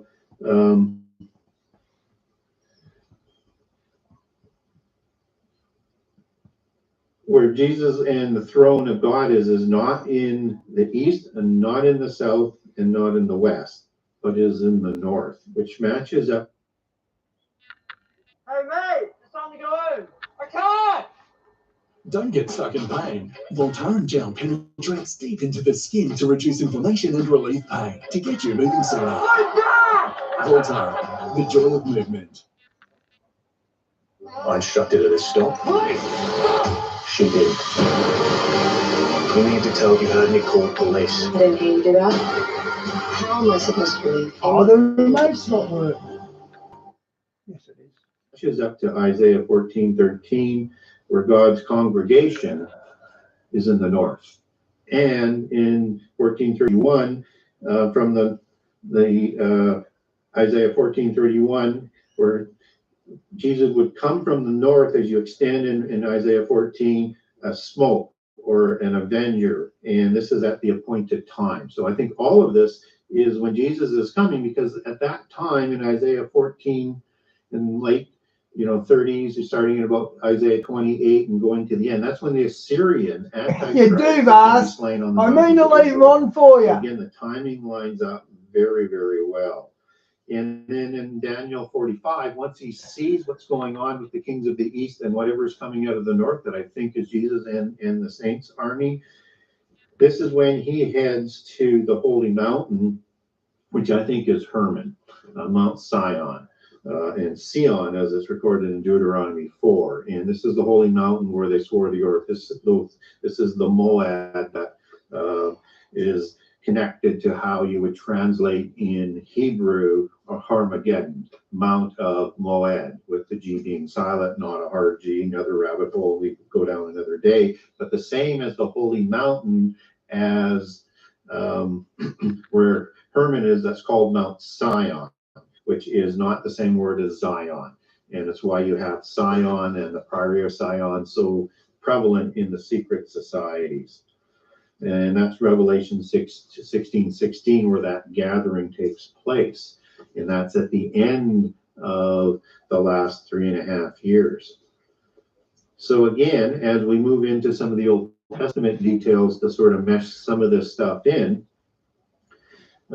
this year of the Lord is going to be at the end of the persecutions. This is going to be at the end of the acceptable year of the Lord. And the acceptable year of the Lord is recorded in Luke 4:18-20, and in the Old Testament in Isaiah 61, the whole chapter 1-8. And not only is it an acceptable year of the Lord, and there's also a day of vengeance. So they may overlap a little bit on that year, but I think they're separated because of all of the other events that Daniel is describing with the campaign that we need to be aware of.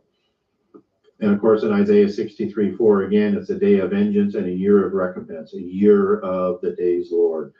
And that all begins in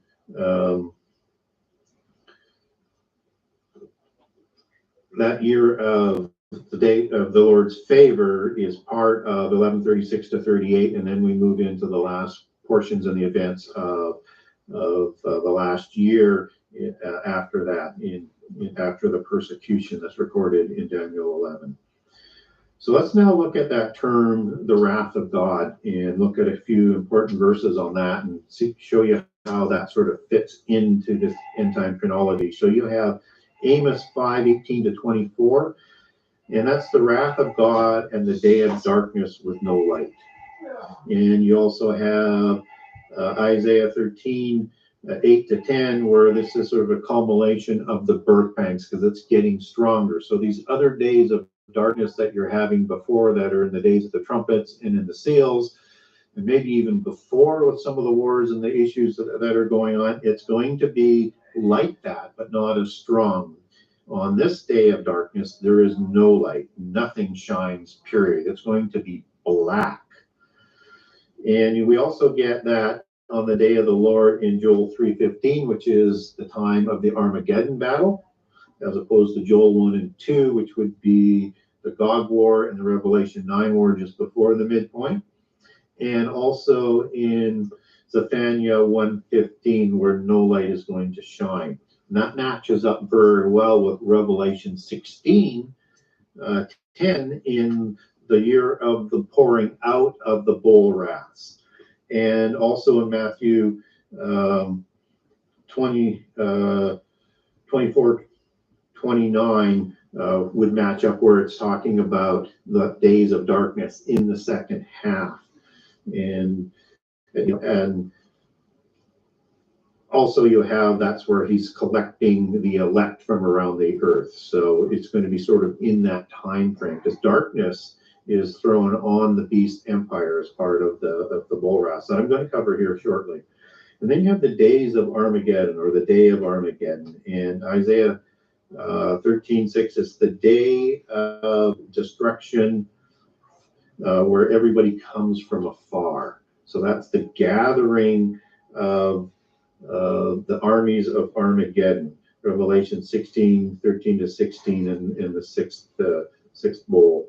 And we get a confirmation of that in Joel 3 again, 14 and 15, day of the Lord in the valley of decision. So it's not going to be fought on the mountain, the holy mountain, but at the foot, and that might be in the Golan Heights, or somewhere close to both Jerusalem and to Mount Hermon, somewhere in there, and also recorded similarly elsewhere throughout the Bible. But there's a marker in here in Joel 3 that is very, very important, and that's when Edom and Egypt are left desolate. And of course, that is going to match up with Daniel 11, 40, 43 with all of those countries. Hey, Shawnee, good to see ya. Before we get into the Armageddon battle. So at the time of the rebellion of that king of the south. Oh, man. And so in Isaiah 2, 12-19, we have the day of the Lord when God is exalted, people will be hiding in caves. So just as you might look at that as a Revelation 6, it'd be similar because it's part of those birth pangs that are coming to fruition, coming to the folding of the end of this age, and for the age of the millennium to follow shortly after. And so you're going to have people hiding in caves because of the great destruction. And also in Isaiah 34:8, that matches up well. It's the days of old, and vengeance and smoke that will go up for generations because of that battle. And again, Revelation 16, and of course, culminating with that Revelation 19 battle. And Edom is destroyed as the host of heaven is also punished. And that's when the angels will go to the lake of fire. As Matthew talks about the angels going to the lake of fire, that's the happening. And Satan will go to the abyss and then to the lake of fire at the end of the millennium. And we'll throw in a few more just to show you how the markers all line up on the chronology. So Obadiah 1:15-18, that's when Esau and Edom is ruined. At the time of the battle of the king of the south, just before the gathering and probably the Bulgans, although you have to leave room that there might be an overlap of the second last year and the last year on this king of the south war and campaign. Zephaniah 1 verses 1-18, day of the Lord and the sacrifice. Okay, so the day of the Lord and then the sacrifice, that's the great slaughter recorded in Revelation 19 and Daniel 11. That comes at 44 and 45. And in Zephaniah 2, you have Gaza, Moab, Ammon, Ethiopia, and Assyria that are conquered. So again, that's all part of that campaign after the king, part of the king of the south, and maybe overlapping into the gathering of the war for the destruction of Assyria. In Zechariah 14, the day of the Lord, where the armies of the world will gather against Jerusalem. So in front of Jerusalem, probably on the north east side, and towards the mountain and between the seas, as Daniel 11 talks about. And that's the day of the Lord where you have the great fight in Zechariah 14 where Jesus goes to fight, and coming out of the north tends to sort of dovetail into that in terms of my sort of understanding of the chronology and the terminologies as a dovetail. And continuing, you have the wrath bowls, and we're going to talk a little bit about how that's described in the Old Testament. So in Zephaniah 1 again, 17 and 18, it's the cup of the wrath that's poured out, just as the bowls or the vials are poured out in Revelation 16 and during the year of the punishment. And Zephaniah 2, it's a day of anger and judgment. So not only the judgment. Good pickup. Kamala Harris was high. It was like she was on coke, wasn't it? Wow, good pickup. Of the earth, but the year of the anger, which is the pouring out of the wrath bowls that culminates in Armageddon and the battle at Daniel 11:45. And Nahum 1:6, fury and wrath, as I talked about that earlier, rooting in the same Hebrew word, is poured out like fire. So the wrath bowls are pulled out like fire. The destruction of the whole world is going to be a destruction of fire as opposed to the apocalypse of water as in the days of Noah. And you also have Psalm 75:6, where it talks about a cup that's got like red wine, or an allegory for blood that's poured out on the wicked who are cut off. Again, that's all of these passages are describing the wrath bowls or the wrath vials of 16:1 that, pour out the vials of God's wrath. So what we're told about rapture is it happens before the wrath bowls, right? So, and being saved from the Lord's wrath. So if there's a year of the Lord's wrath, then rapture has to happen before that. And likely there's the sequence of the days of the visitation, the days of the Lord, rapture, Exodus, Armageddon. We probably put one more in there. We would go rapture, Exodus, the supper, Armageddon. And all of that has specific time frame in the last 3.5 years. So probably a year and a half on the front side for Antichrist reign and persecution, going into 2 years to 2.5 years, because when Jesus leads in Exodus, he's going to bust them from the jails, and that's going to take time to do the Exodus into the covenant land in the year of the Lord's favor. So then we have the year of the Lord's favor, as we just mentioned, and then the year of God's vengeance and the wrath bowls. And so when you look at the wrath bowls and you look at the events, I think it's going to take a year to sort of roll all of this out in a series of cataclysms of fire and destruction and self-applied catastrophes that ends up with war at Armageddon. So in Revelation 16:2, the first one is the sores that are going to come out on all those people who take the mark. So we know that's in the last half of the year, because we get the timing of the wrath bowls. And then bowl number 2 in verse 3, the sea becomes blood. So how does the sea become blood?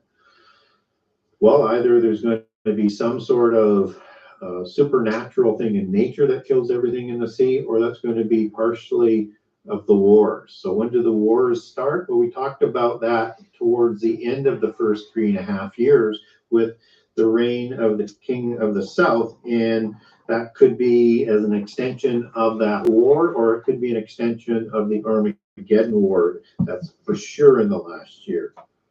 And then 16:4, the rivers become blood. So time frame, not sure how long, but now it's spread from the sea. So there's probably this great war, naval battle that causes the destruction for the sea, and now it's extending into the land, and for sure that's extending into the campaign of the King of the South or into the Armageddon battle. In 16:8, the sun scorches those with the mark, only those with the mark, and the sun scorches them. So there's something in that mark that's going to make them vulnerable to that and to having the sores that is going to identify them. And that could be also the fallout of nuclear destruction in the wars. In 16:10, and then you have the 5th seal pouring out on the beast's kingdom, and it turns everything dark. So that's when we're talking about the day of darkness that is happening, and that is for sure in the last year, and when all the nations are being gathered. So by this point, for sure, we are in the last year. But all of this takes time, and then there's going to be demons sent out to gather all of the armies, and that's going to take time for them to get there. So there's a lot of events that are going on, and it's going to take time to roll them out. Probably a year that is shortened somehow by Jesus. And the 6th bowl, 13:16, that's when the Euphrates dried up. Right, and that's when the kings of the east gather. That's the Joel 3 war. That is Daniel 11:44 and 45. After the king of the south campaign, and you have In the 7th, you have a great earthquake. So you're going to get earthquakes all the way through the birth pangs in the seals and in the trumpets, but this is the great earthquakes that are happening, and all the cities of the nations will fall, and all the islands will flee away, and the mountains will tumble, and there'll be plagues of hail coming down and fire. And I think this is to sort of cleanse the world of the polytheism that has ravaged the complete epoch of the Adamites, both before and after the flood. So I think what we're seeing here, and then the millennium will come, and Antichrist at the end of the Armageddon and false prophet, they're thrown directly into the lake of fire, along with the fallen angels, to burn forever. So I think when we look at how that last 3.5 years will play out, if we look at sort of those 3 segments of the chronology, the reign that is promising peace and safety by Antichrist, when he's persecuting all of those who will not worship him or take the mark of the beast or will not worship Satan, they're going to be beheaded. And there's an overlap in there in terms as to how far into the last 3.5 years when the rapture would happen based on the days of Jesus' coming, but probably fairly early on. And but we need to be prepared. It might be a little bit longer. And then you have the year of the Lord's favor. That's the time of breaking out the prisoners, second Exodus, and then the year of the Lord culminating with Jesus coming out of the north. So hoping that made things a little clearer in terms of it. It's a complicated set of events that are happening globally all throughout the last 7 years. But if you just follow Jesus's blueprint and his chronology and put everything around what Jesus said and recognize the markers, you'll see they will all line up if you're using Jesus's blueprint. That's in Matthew 24, Mark 13, Luke 17, and 21. And so until next time, may God continue to bless you abundantly, and looking forward to talking with you on another show in a few more weeks. Thank you. Oh, no.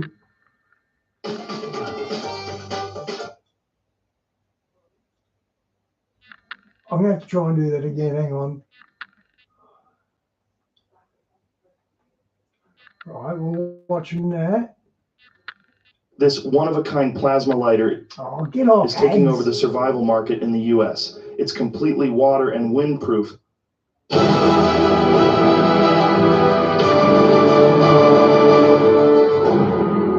Hang on, guys. It didn't load. Hang on.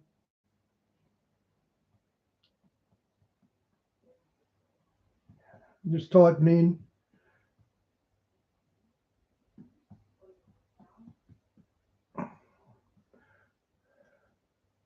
Found it. Good.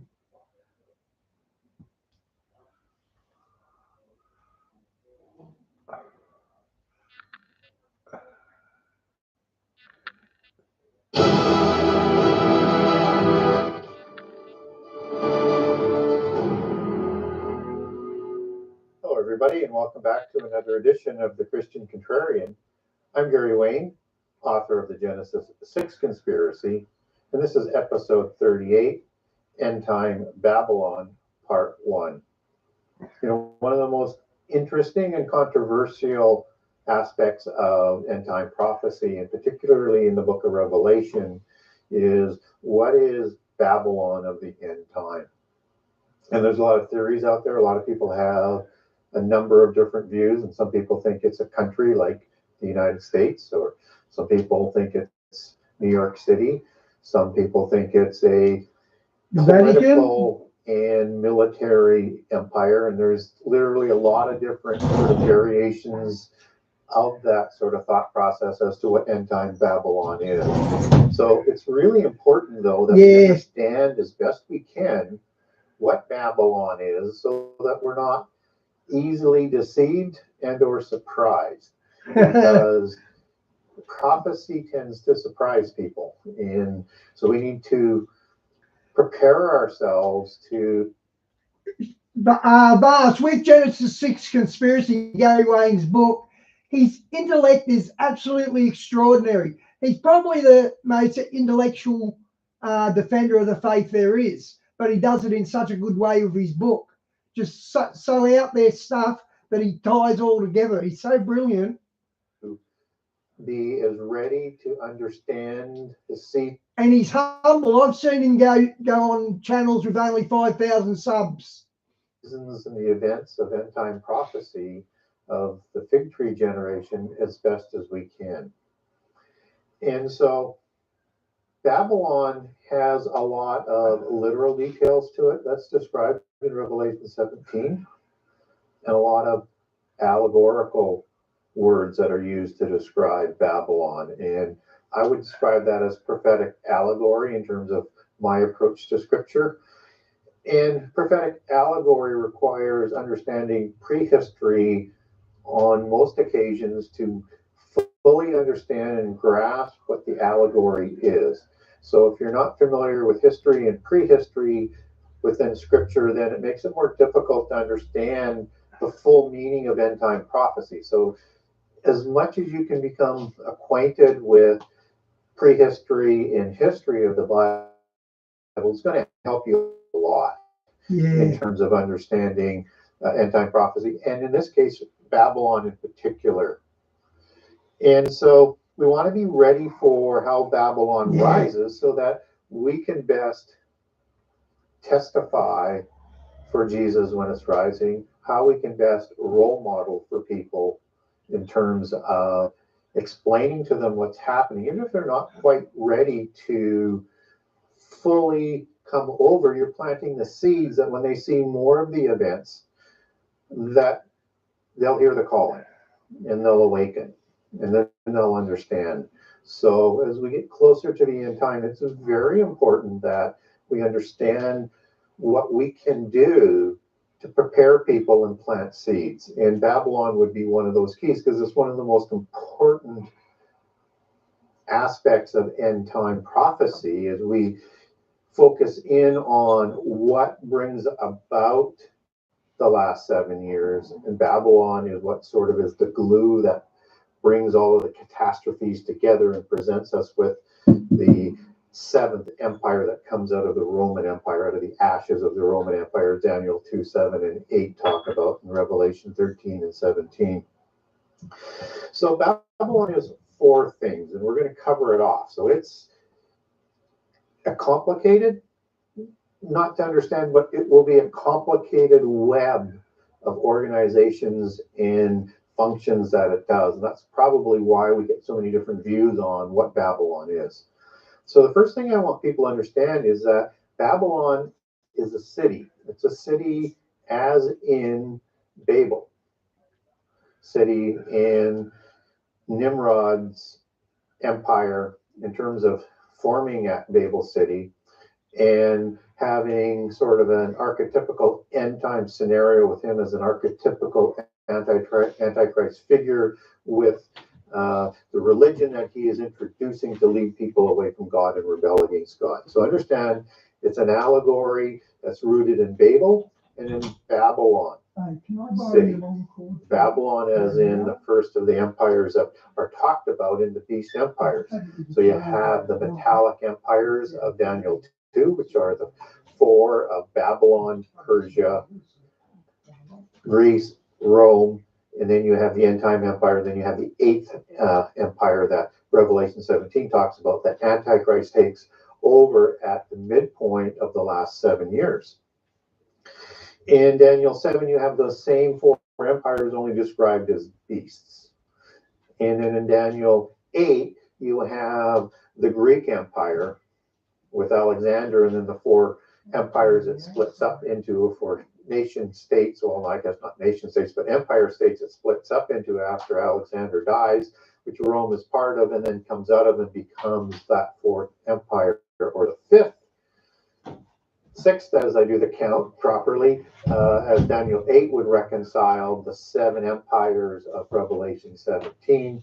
Rome being risen again in the end time is the 7th, and then you have the 8th with the Antichrist. And as you would reference that back to Daniel 7 with the four beasts or the four metallic empires, you would have Assyria, and which comes out of Nimrod and Babel as descendants, and Egypt as being the other two empires that make up the seven. And it's important to understand that is because this is the capital city of that rising Roman Empire of the last 7 years, that I think Babylon is going to be the catalyst for Antichrist to negotiate. Good night, Shawnee. God bless. 927. So this allegorical Babel city, this allegorical Babylon will be the capital of the beast empire of the end time.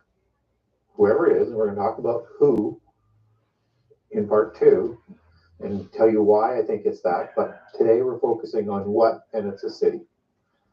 And it's the capital city.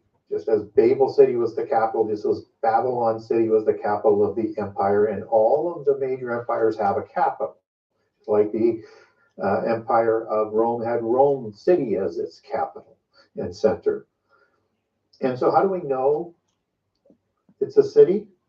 Well, Revelation 17:18 says the woman is a great city that rules over these 10 kings, that seventh empire. So we know it's a city.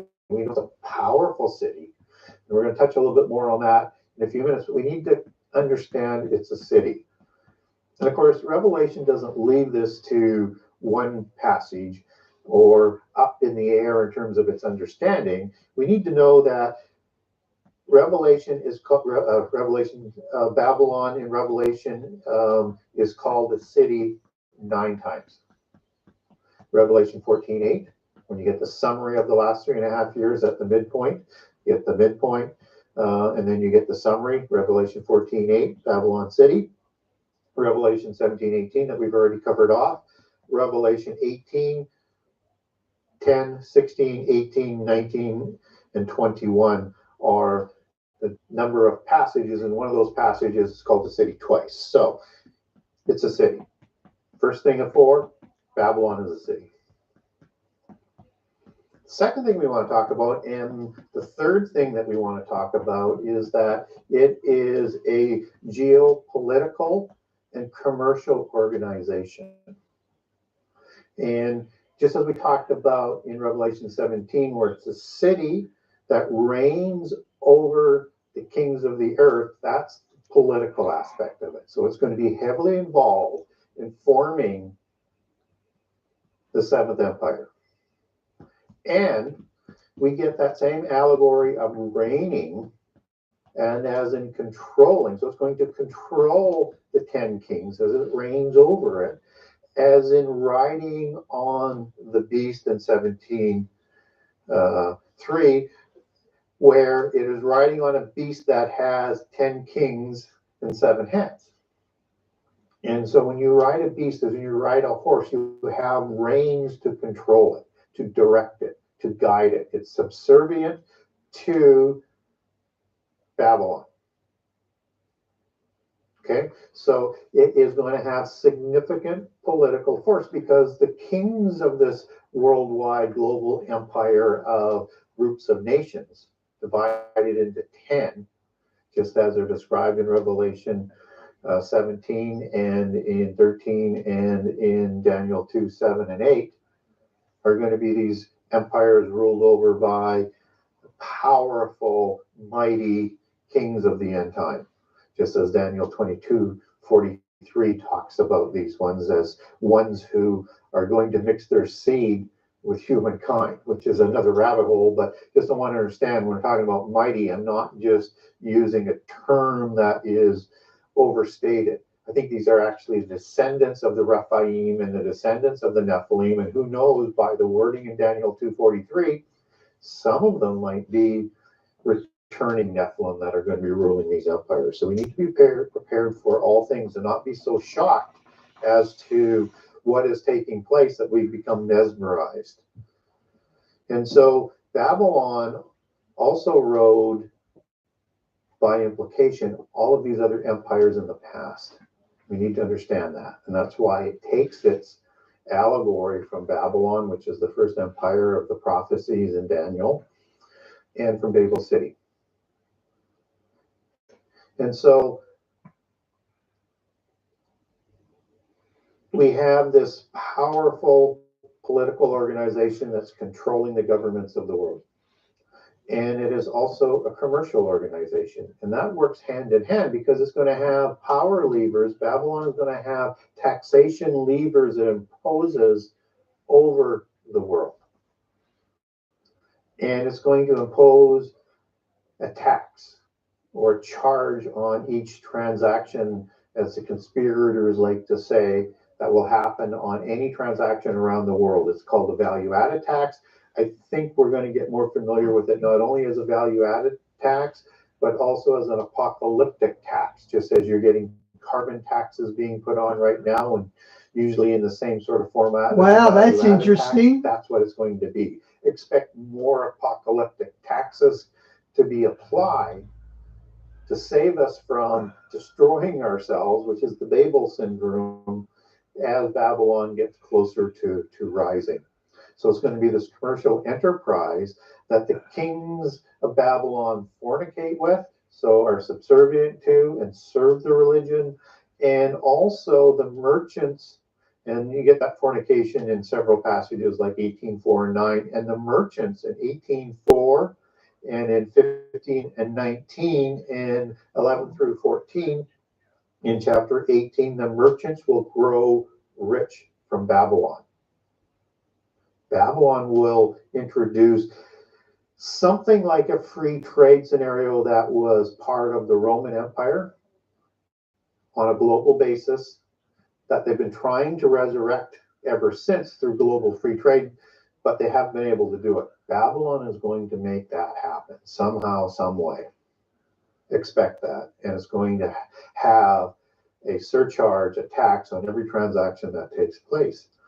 And the merchants are going to weep at Babylon's destruction shortly after the midpoint as Antichrist is taking power, because all trade and sales will stop because of her destruction. Again, that's in Revelation 18:11 through 14.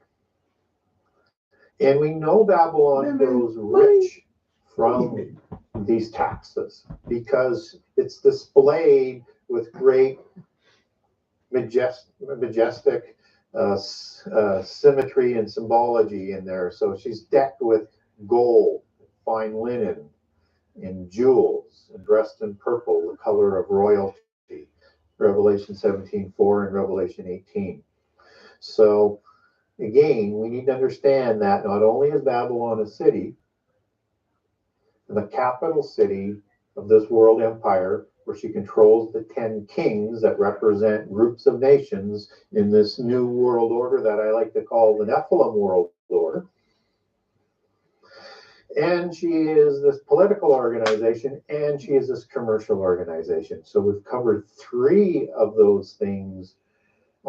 Talia, they tax cows for farting, or they're going to tax cows for farting. Ready. The 4th one also comes out of the allegory and has a lot of prophetic allegory words in there. So we're going to walk through that. It won't take that long, but you need to understand the full weight of what Scripture is trying to tell us by understanding the full meanings of the words that are used in conjunction with the text that we're giving, and what that is sort of telling us as a whole over and over and over and over. So the first thing is that this is a great mystical religion, which makes sense if you think about it as being part of all of the 7 empires. So whether or not it's the Roman Empire before Christianity comes along, whether or not it's Greece, whether or not it's Egypt, any of those empires, they were all ruled over with and by the mystery religion, where you have a mother goddess and you have, a god that are at the top of the pantheon. And so this is what's coming back again. And so when we look at the words that are used in Revelation, the great mystery Babylon, we're going to talk about the first three words there. Great mystery in Babylon.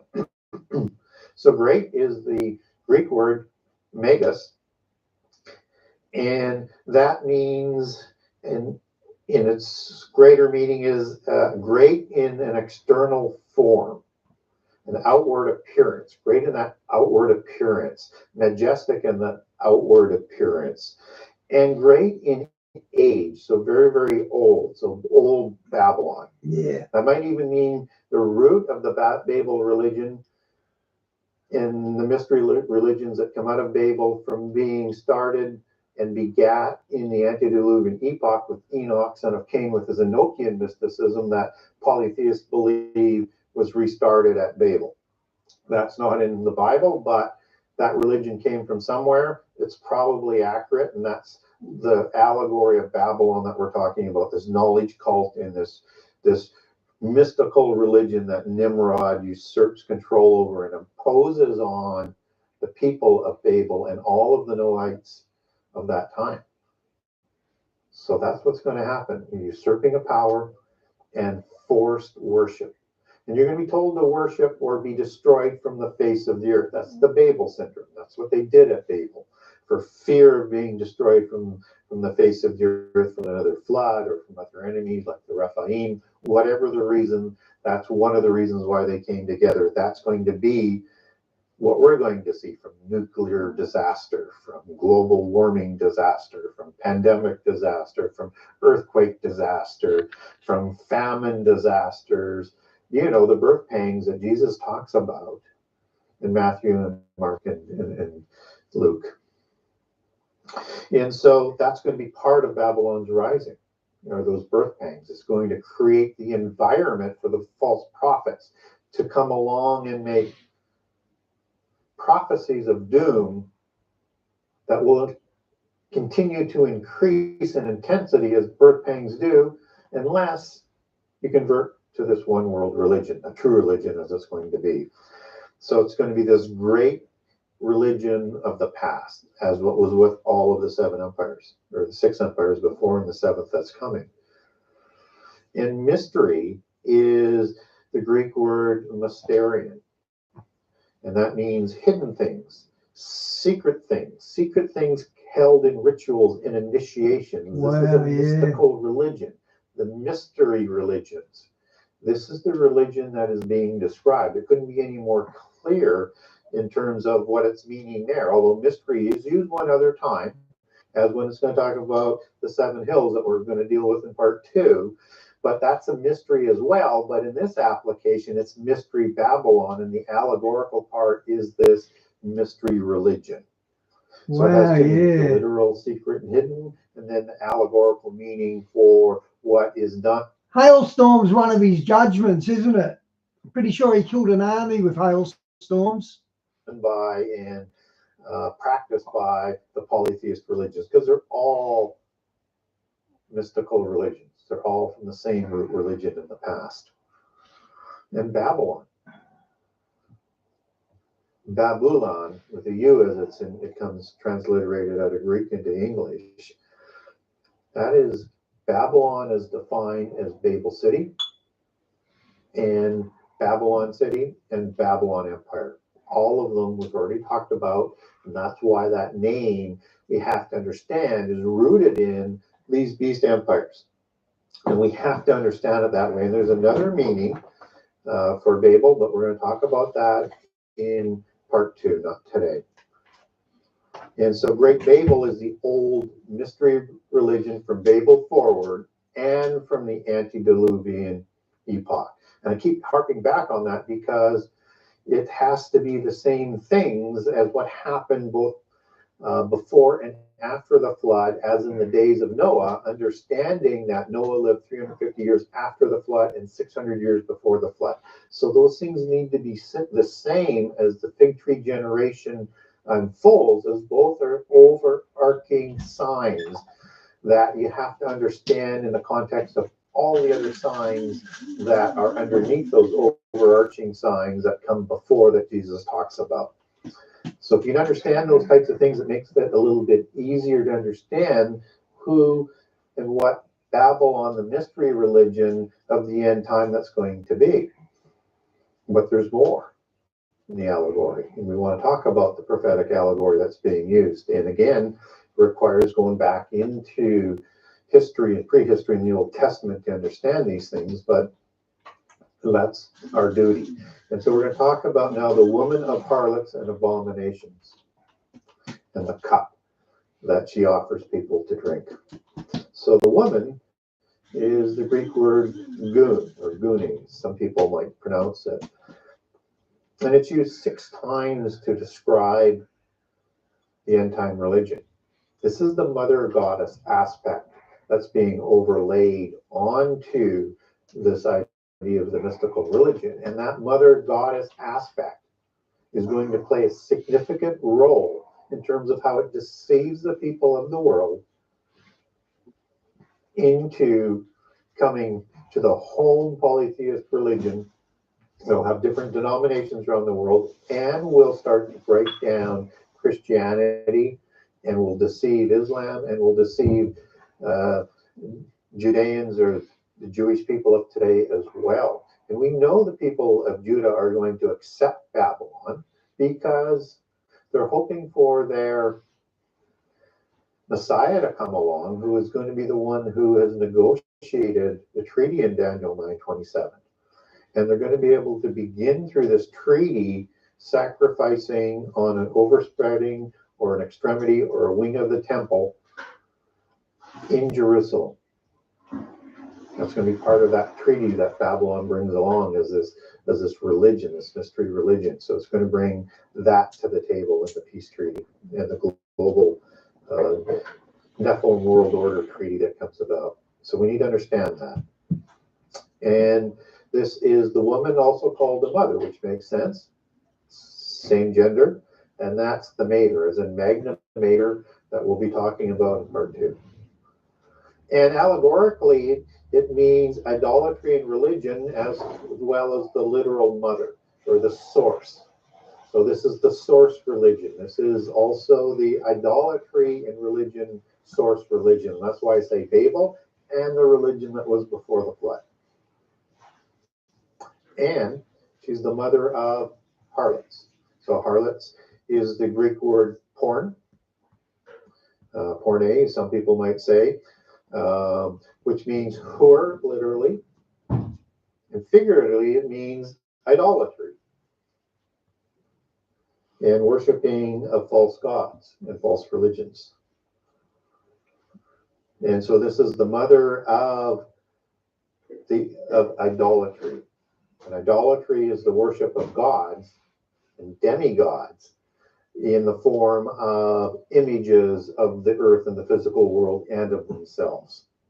Okay, things that we're told not to do. So there's going to be a lot more idolatry that comes with this religion. And she's also called a whore many times through Revelation 17 and 18. And that's also the same sort of word and enunciation to the word, but it's 4204, which comes out of 4205. Both are porn.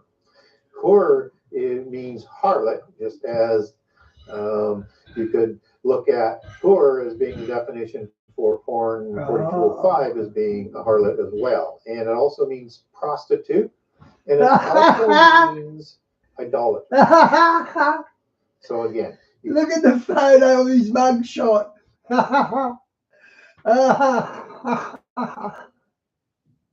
Get interchangeable words, and they're all reflecting the mother of the harlots, the mother of the whores, with is the idolatry religion. And I'll connect that back in terms of how we know all of that in a few minutes. So hang in there a little bit longer, please. And she's the mother of harlots and abominations. And abomination means idolatry. So again, all of the words being used are there to continually underline that if you miss one, you'll catch the next one. But they never conflict with each other. They only support each other. Diane, that's a classic mugshot That's a doozy, that one. Oh, it made me laugh. And what's interesting about all of this is that in Zechariah 5, you have these two female angels who are taking the woman Babylon in the basket and setting it in place between heaven and earth, and set in Shinar, which is Babylon. So again, all of the Old Testament prophecies support the New Testament prophecies and back and forth. This is that ephah, that measuring basket, as in the scales and the ephah of the four horsemen of the apocalypse that are going to be used, those scales that it's talking about. So we're going to see that ephah of Babylon come in conjunction with the four horses and the rise of Babylon just before the last 7 years. And the woman is holding a cup of abominations, a gold cup. And this is like a grail or a goblet type of thing, but she's the cupbearer of the empires, is the imagery. And she's the one who pours her delusions and deceptions and abominations into this cup, and she entices the kings of the earth and the people of the earth to drink from it and become drunk and maddened by it and led away from God and do the most horrible things against the laws of the omnipotent God of all things, the God of the Bible. And we know that this imagery is about a religion because it gets this defined for us in Ezekiel 23:2 through verse 44. And it's describing Aholah as Samaria and Alaholabah as Jerusalem, Samaria being the northern Israel kingdom, Jerusalem representing the southern kingdom. And they are a daughter of one mother, as talked about in the mother of harlots. And this is the daughters of Babylon. So in the Old Testament, you're going to get a lot of allegory and prophecy that talks about the daughters of Babylon. Those are the religions of the daughters of Babel that show up in all the countries and all the empires, and particularly the beast empires that are listed in Daniel 2, 7, and 8. And the words that are used are the identical words for the description of that idolatry and worshiping false gods and religions of adultery, abomination, idolatry, whoredom, and harlot. So everything is essentially lined up and defined for you in Ezekiel 23 if you just take the time to link it together. And this religion is a universal religion. It's a global religion. It rules over the whole empire and rules the 10 kings of those empires from a great city that we'll talk about in part 2. And we know it's a global nation religion because in Revelation 17:1 and 17:15, it defines it for us. So in Revelation 17:1, this great whore, this great mother of harlots, sits on many waters. And waters is obviously an allegory. But in 17:15 of Revelations, the waters that this woman sits on is defined as peoples, multitudes, nations, and tongues of the 10 kings that she reigns over. So this will be a powerful religion, a universal religion, rooted in Babel. It will be a polytheist religion, a mystical religion of initiations and idolatry. And it will be a brutal reigning religion that cannot stand any opposing views in its self-proclaimed primacy. It will move to destroy any religion or people who do not conform to it and to its prophets.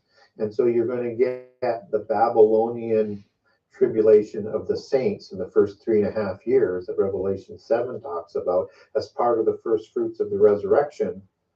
and the ones that those first fruits that are shown in Revelation 6, the ones who are martyred in Jesus, as opposed to those ones who have died in Jesus, are waiting for the rest of those first fruits, which are the people that are killed in the first 3.5 years, and includes the 2 witnesses, and includes the 144,000 who are called first fruits.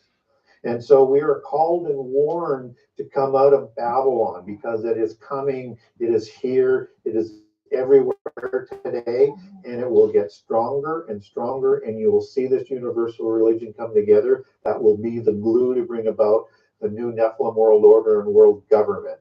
And so the church is asked to come out of Babylon, just as Judah and Israel will come out of Babylon in the second half of the last 7 years.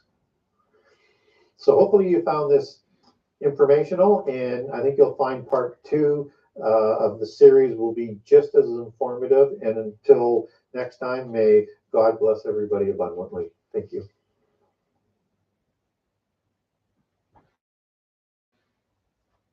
Okay, it was only a 30-minute one. I didn't realise.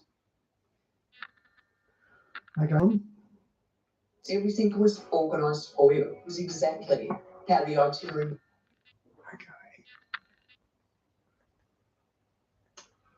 Oh, the bloody battery going flat on the remote. Hang on, guys.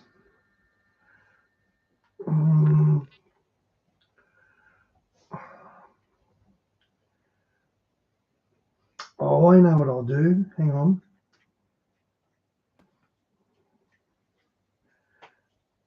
Hang on, no. Hang on, guys. I'm just trying to find something.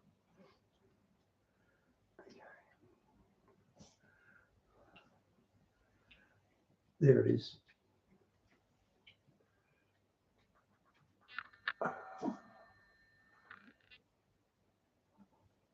No, that's the wrong one. Hang on, guys.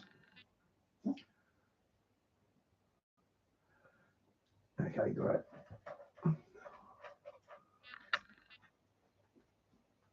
Oh, didn't load yet. Still hasn't loaded.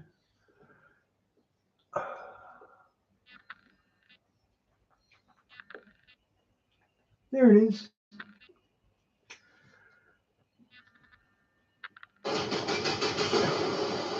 Welcome to the Prophecy Club. Our topic today is America's death certificate, Israel's everlasting covenant, the second Exodus, and unwalled villages. Now, I know that sounds like a lot of topics, but actually it's sort of all one topic, and it's very important.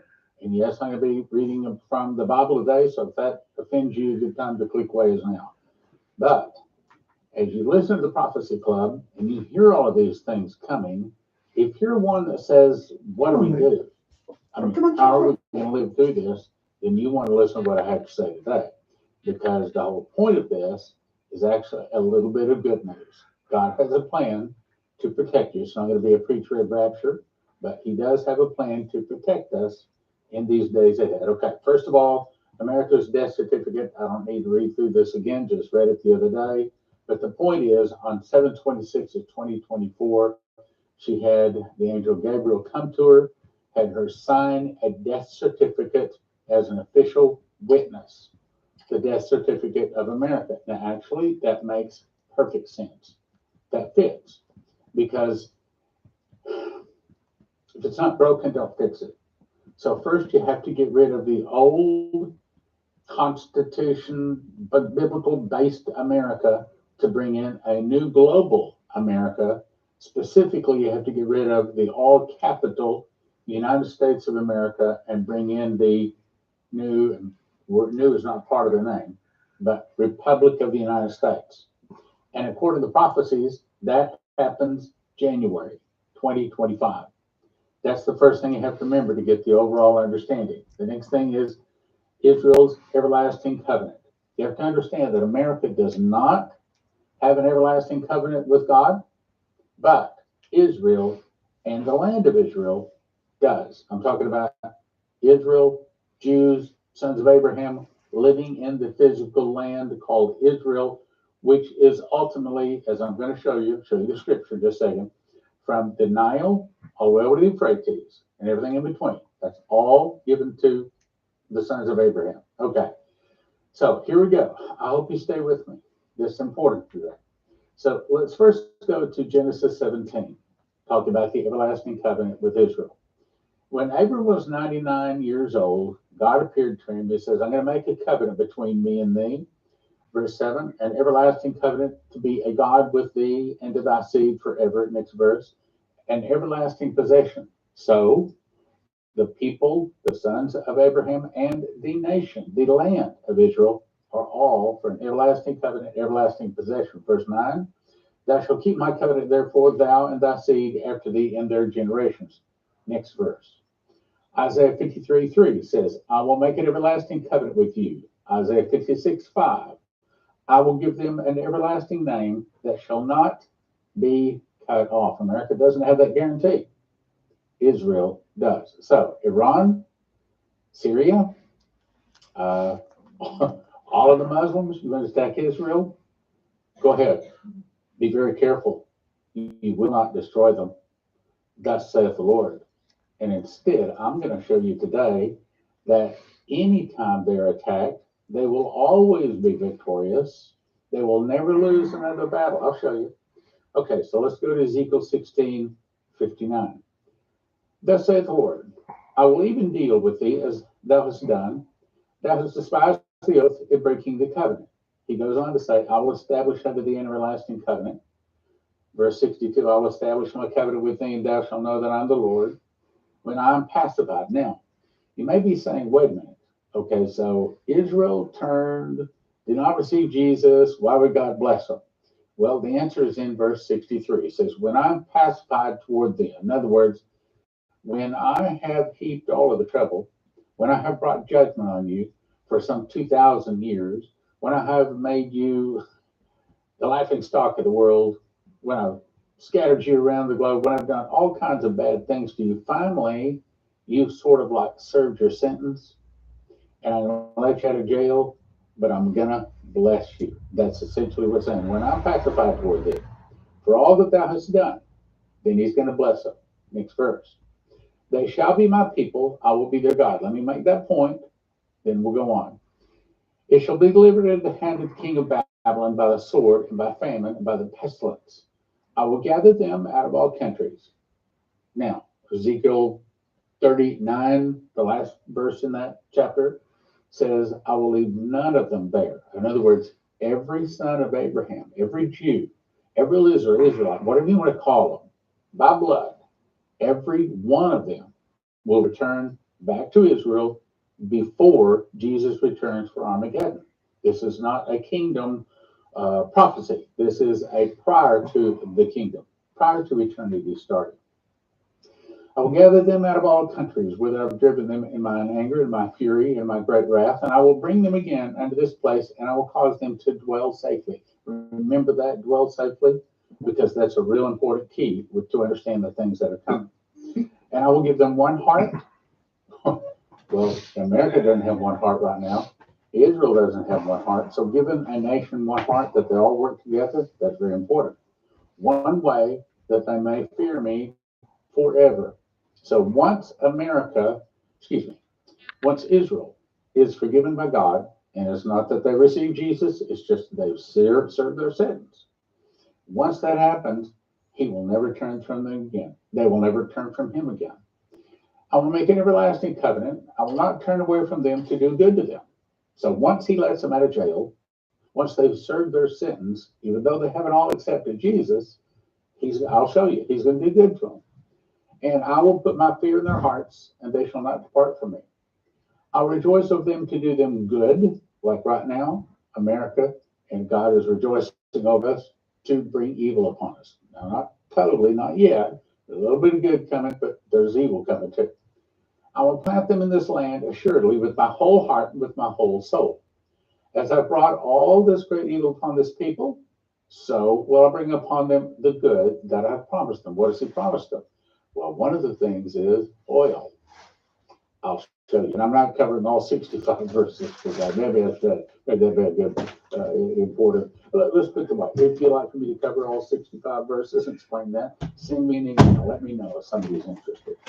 But here's the big word. See that bottom line? I will cause their captivity to return. Now, if you read it in the natural, that sounds like they're going to jail. That sounds like they're going to be held captive by another nation. But if you go back into the Hebrew and you look up that word, that means their wealth.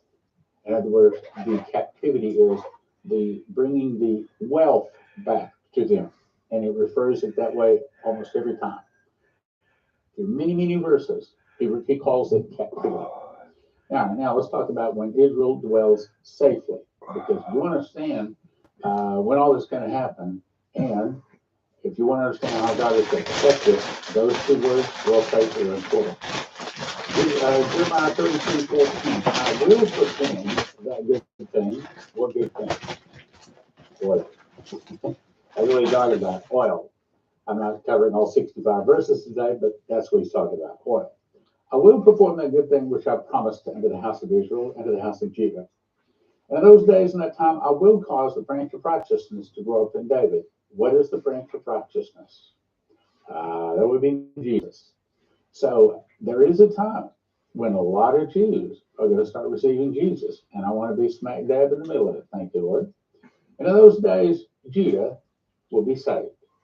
And Jerusalem shall dwell safely. In what days? I'm going to show you the latter days. Ezekiel 38. Now, these are some of the most famous verses, because this is talking about Armageddon. This is talking about the Russians and the Turks and all the Chinese and everybody from the east side, from the Euphrates River east, just about. They all come down to attack Israel. Why? Because America was taken out about 4 months before, when the Russians attacked and destroyed her in 1 hour. So then Russia sees their opportunity. Russia, basically the whole world. God puts a hook in their, I'll show you. Okay, and the word of the Lord came to me saying, Son of man, set thy face against Gog. Do you remember we done a video yesterday, and I can't remember who it was. They said there's hundreds of thousands of Chinese military in Canada. You remember that? And Canada Bay, apparently Canada Bay. That's true. Wow. That would be Russia. The land of Magog, the chief prince of Meshech and Tubal. Meshech is one word change from Moscow. Tubal is 2 word changes from the largest city in Russia called Tobolsk. And prophesy against him, saying, Thus saith the Lord God, Behold, I'm against thee, O God, the chief prince of Meshech and Tubal, and I will turn thee back. Now look at those words. I will put hooks into thy jaws. Okay, what does that mean? It's saying that God is going to force, in general, the Muslim nations, the nations surrounding Israel, he's going to force them, not their choice, not that they want to. Even the angel who spoke to Dimitri said, it's not that they want to, but God makes them. God makes them come down to attack Israel. Why? To separate the good from the bad, to see who is going to come against Israel, because those people coming against Israel are destroyed in a moment, in the twinkling of an eye, at the last trump. This is Armageddon. So he says, I'll turn thee back and I'll put hooks in thy jaws. What could cause the Muslim nations, specifically Turkey and Russia, to come down to attack Israel? Well, one is America got taken out. Yeah, Bart, it's called Wicked.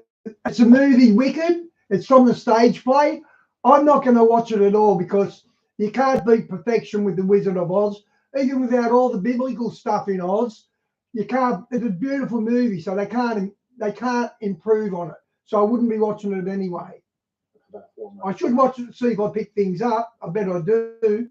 In fact, I will watch it. Before. 2, they want to take a great spoil. It's about to show you that. Well, Israel doesn't have any wealth.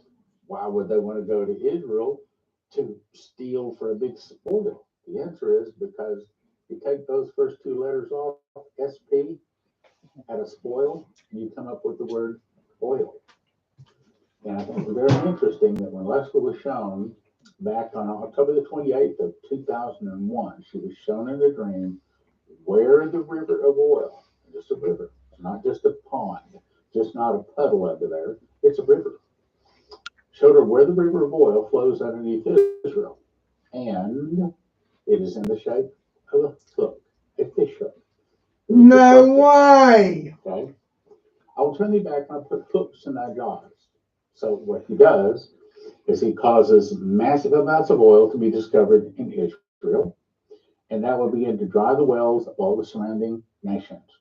When Hayseed Stevens did some research on DNA in the oil, because oil has a DNA too, he discovered that all the nations surrounding Israel, Syria, Iraq, Iran, Russia, Saudi Arabia, Oil has a DNA. I never knew that. all of them, the oil has the same DNA. Means it comes from the same really, really deep, deep source. The scripture says, I've got them all right here. A quick refer. Okay, is the oil deep? Yep. Deuteronomy 33:13. Joseph, he said, blessed be the land deep that catcheth beneath. Genesis 49:25. Moses speaking. Blessings of the deep that lieth under. Isaiah 45:3. Treasures of darkness and hidden riches of secret places. So the oil is very deep. And see, I don't think it's pre-flood plants and animals. I think it's created about 25 miles down. And it is created by, it is constantly created by the rotation of the earth and the ingredients or the whatever is down there. I agree with Stan there. It's not swamps and tree refuge. It's actually the world's lubricant. I agree with him on this. And I won't go into all that. That's getting us off track today. But the point is, when we hit oil in Israel, it's going to dry the wells of the Arabs, all the nations, and they come down because they're out of oil. That's the hook in the jaw. I'll start again. Thanks, I'll boss. turn thee back and put hooks in thy jaws, and I will bring thee forth, and all thine army, horses and horsemen, all of them clothed with all sorts of armor, even a great company with bucklers, shields, all of them handling swords. Now, some of the negative people would say, oh man, you don't fight a modern war on horses with bucklers and shields and handling swords. Well, you do if you're out of oil. You do if you're out of oil. Persia, well, we knew who that is. That's Iran today. Ethiopia, Libya, and all of them with shield and helmet. Gomer, I'll show you who that is. All his bands, the house of Togarmah, the north quarters, and all his bands, and many people with thee. Who is that? Well, also is the land of Benwell villages. I'll show you. Ezekiel 38:8. After many days thou shalt be visited in the latter years. So in case you're wondering, yeah, well, has this already happened? No, it hasn't. It's unfulfilled prophecy. In the latter years thou shalt come into the land that is brought back from the sword. Okay, what's it talking about? Israel has been against many swords, and his people have been scattered, and has brought them back into the land that was brought back from the sword. Is gathered out of many people against the mountains of Israel. There is no question this is talking about Russia, Turkey, and our other Islamic allies coming down to attack Israel. Gathered out of many people against the mountains of Israel, which always been waste, but is brought forth out of the nations, and they shall dwell safely. There it is. It's the second time. So would you say Israel is dwelling safely now? Would you say Israel has been dwelling safely over the last 40 years? No. But somehow they dwell safely.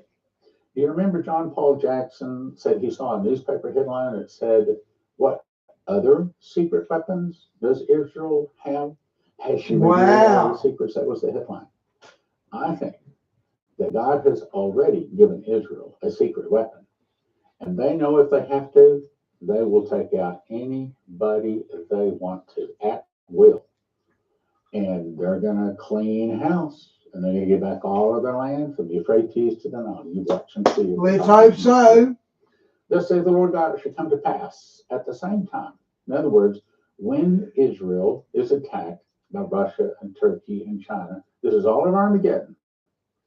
At Armageddon, they also think another kafat. They say, hey, wait a minute.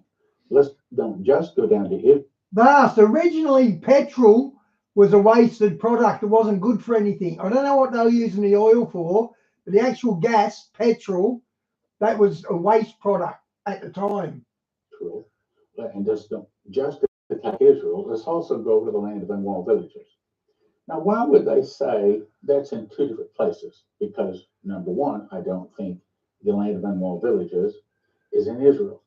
I think the land of unwalled villages, God has given me to start it and to be a large part of creating it. What are you going to be kidding? Well, no, I'm not kidding.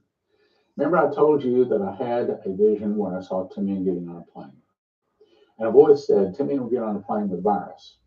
Before the plane can land, everyone aboard will be dead. This will be the beginning of the end of public air transportation. I believe that is telling me when to buy an airline. Wow. And by then, I think I will have the money, especially from oil in Israel and whatever God, I think he'll give me the money. And I'm going to be able to fly Christians and Jews from around the world back to Israel. That's called the second. Okay, Stan. I think you're starting to get into yourself. Exodus. We'll get to that in a second. God has already linked me and Eddie Chumney up, and Eddie has already agreed to go out and start casting the vision to have Christians and Jews from around the world get online and apply, and we'll fly them to Israel. And at this point, what I'm thinking of doing is saying is, we'll fly you to Israel, and if you're Jewish, the Jews vet you, and once their feet hit the ground, Israel is responsible for taking care of them. And as Christians, I would like to say that we'd like to have our Christian team sitting in the room deciding who's a Christian, who gets to go and who doesn't.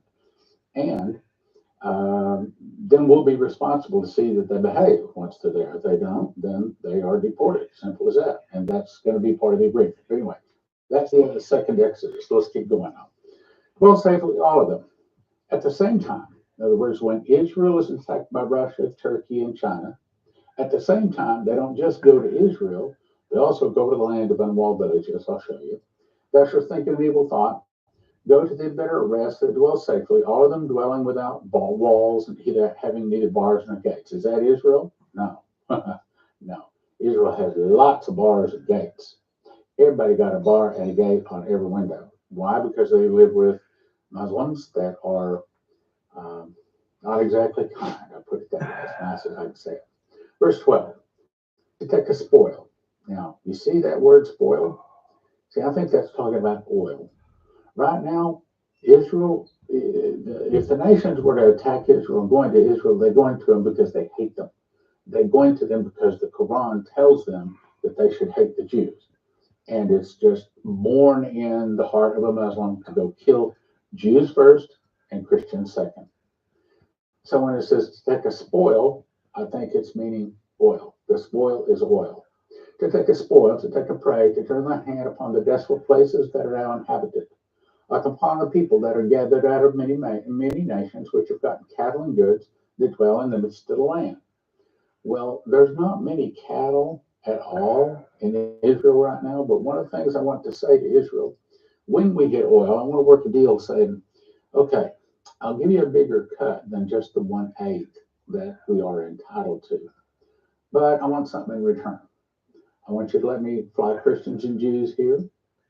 Whoever I point to gets citizenship. They get in.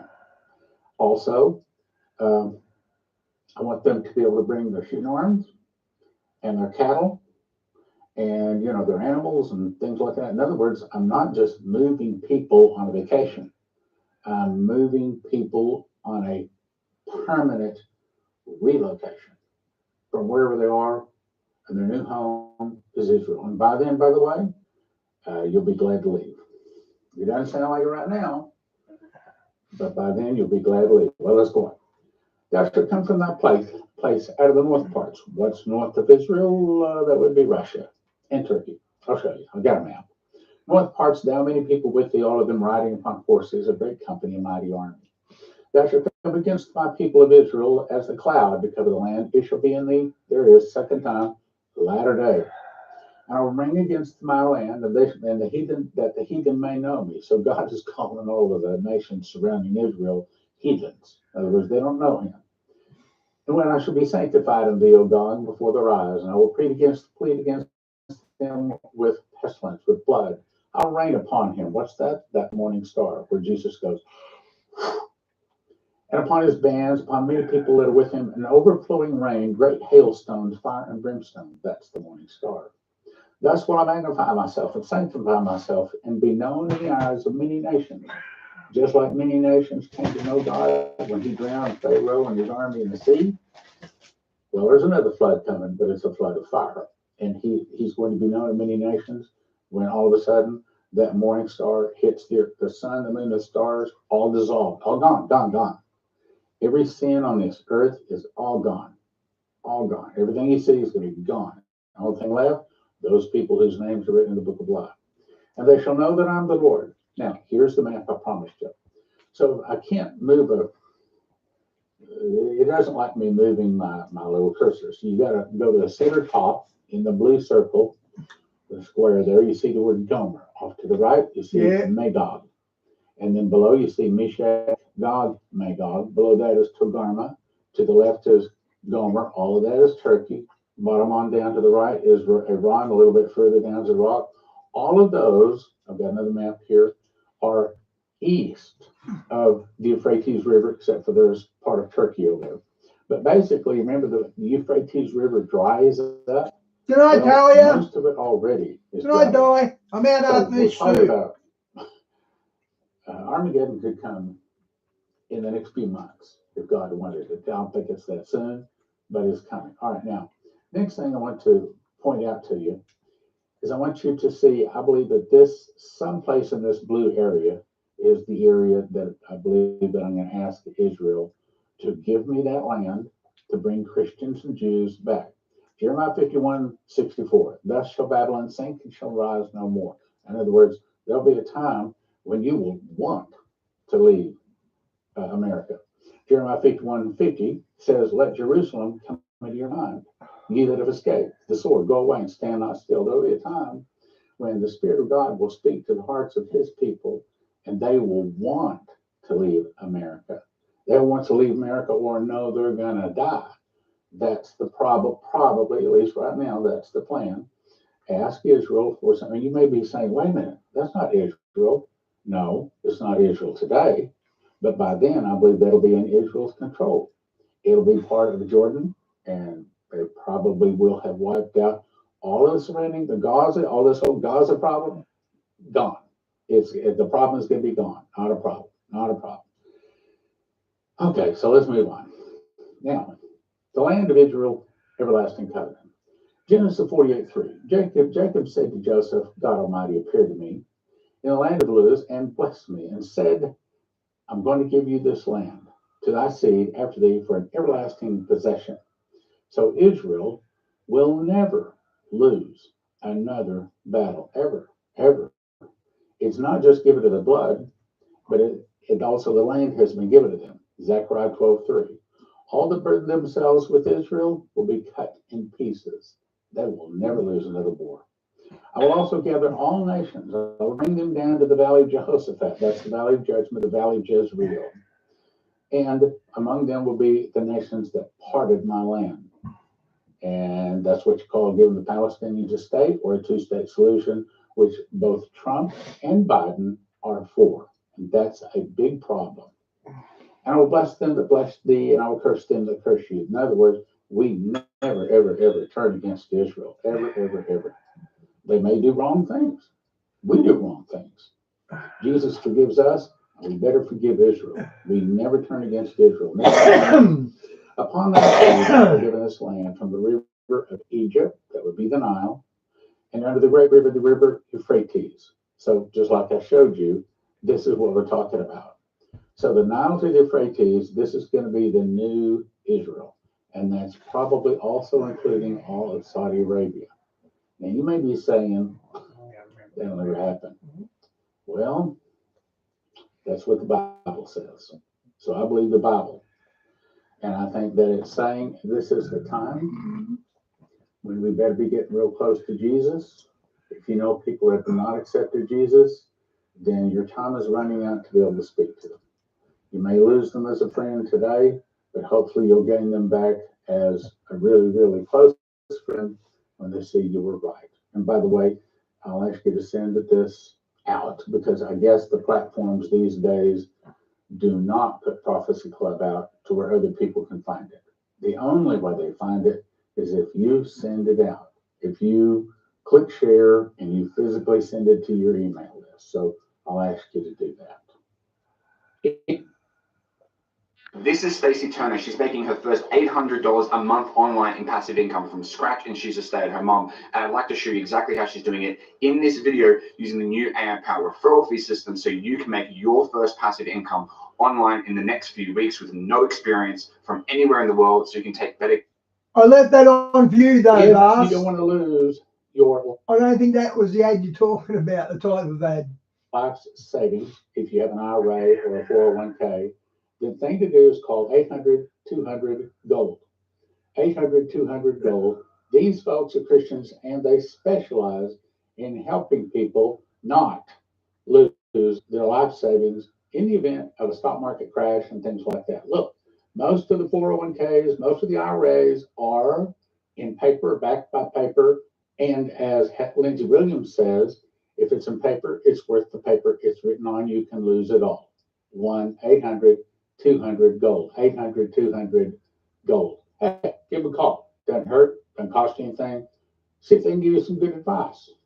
In 2021, I started making bread. Okay, guys, I'm out. See you tomorrow. God bless, guys. A long story short is I believe God showed me that wheat is God's famine food, just like it was famine food back in the 7 years of 7 years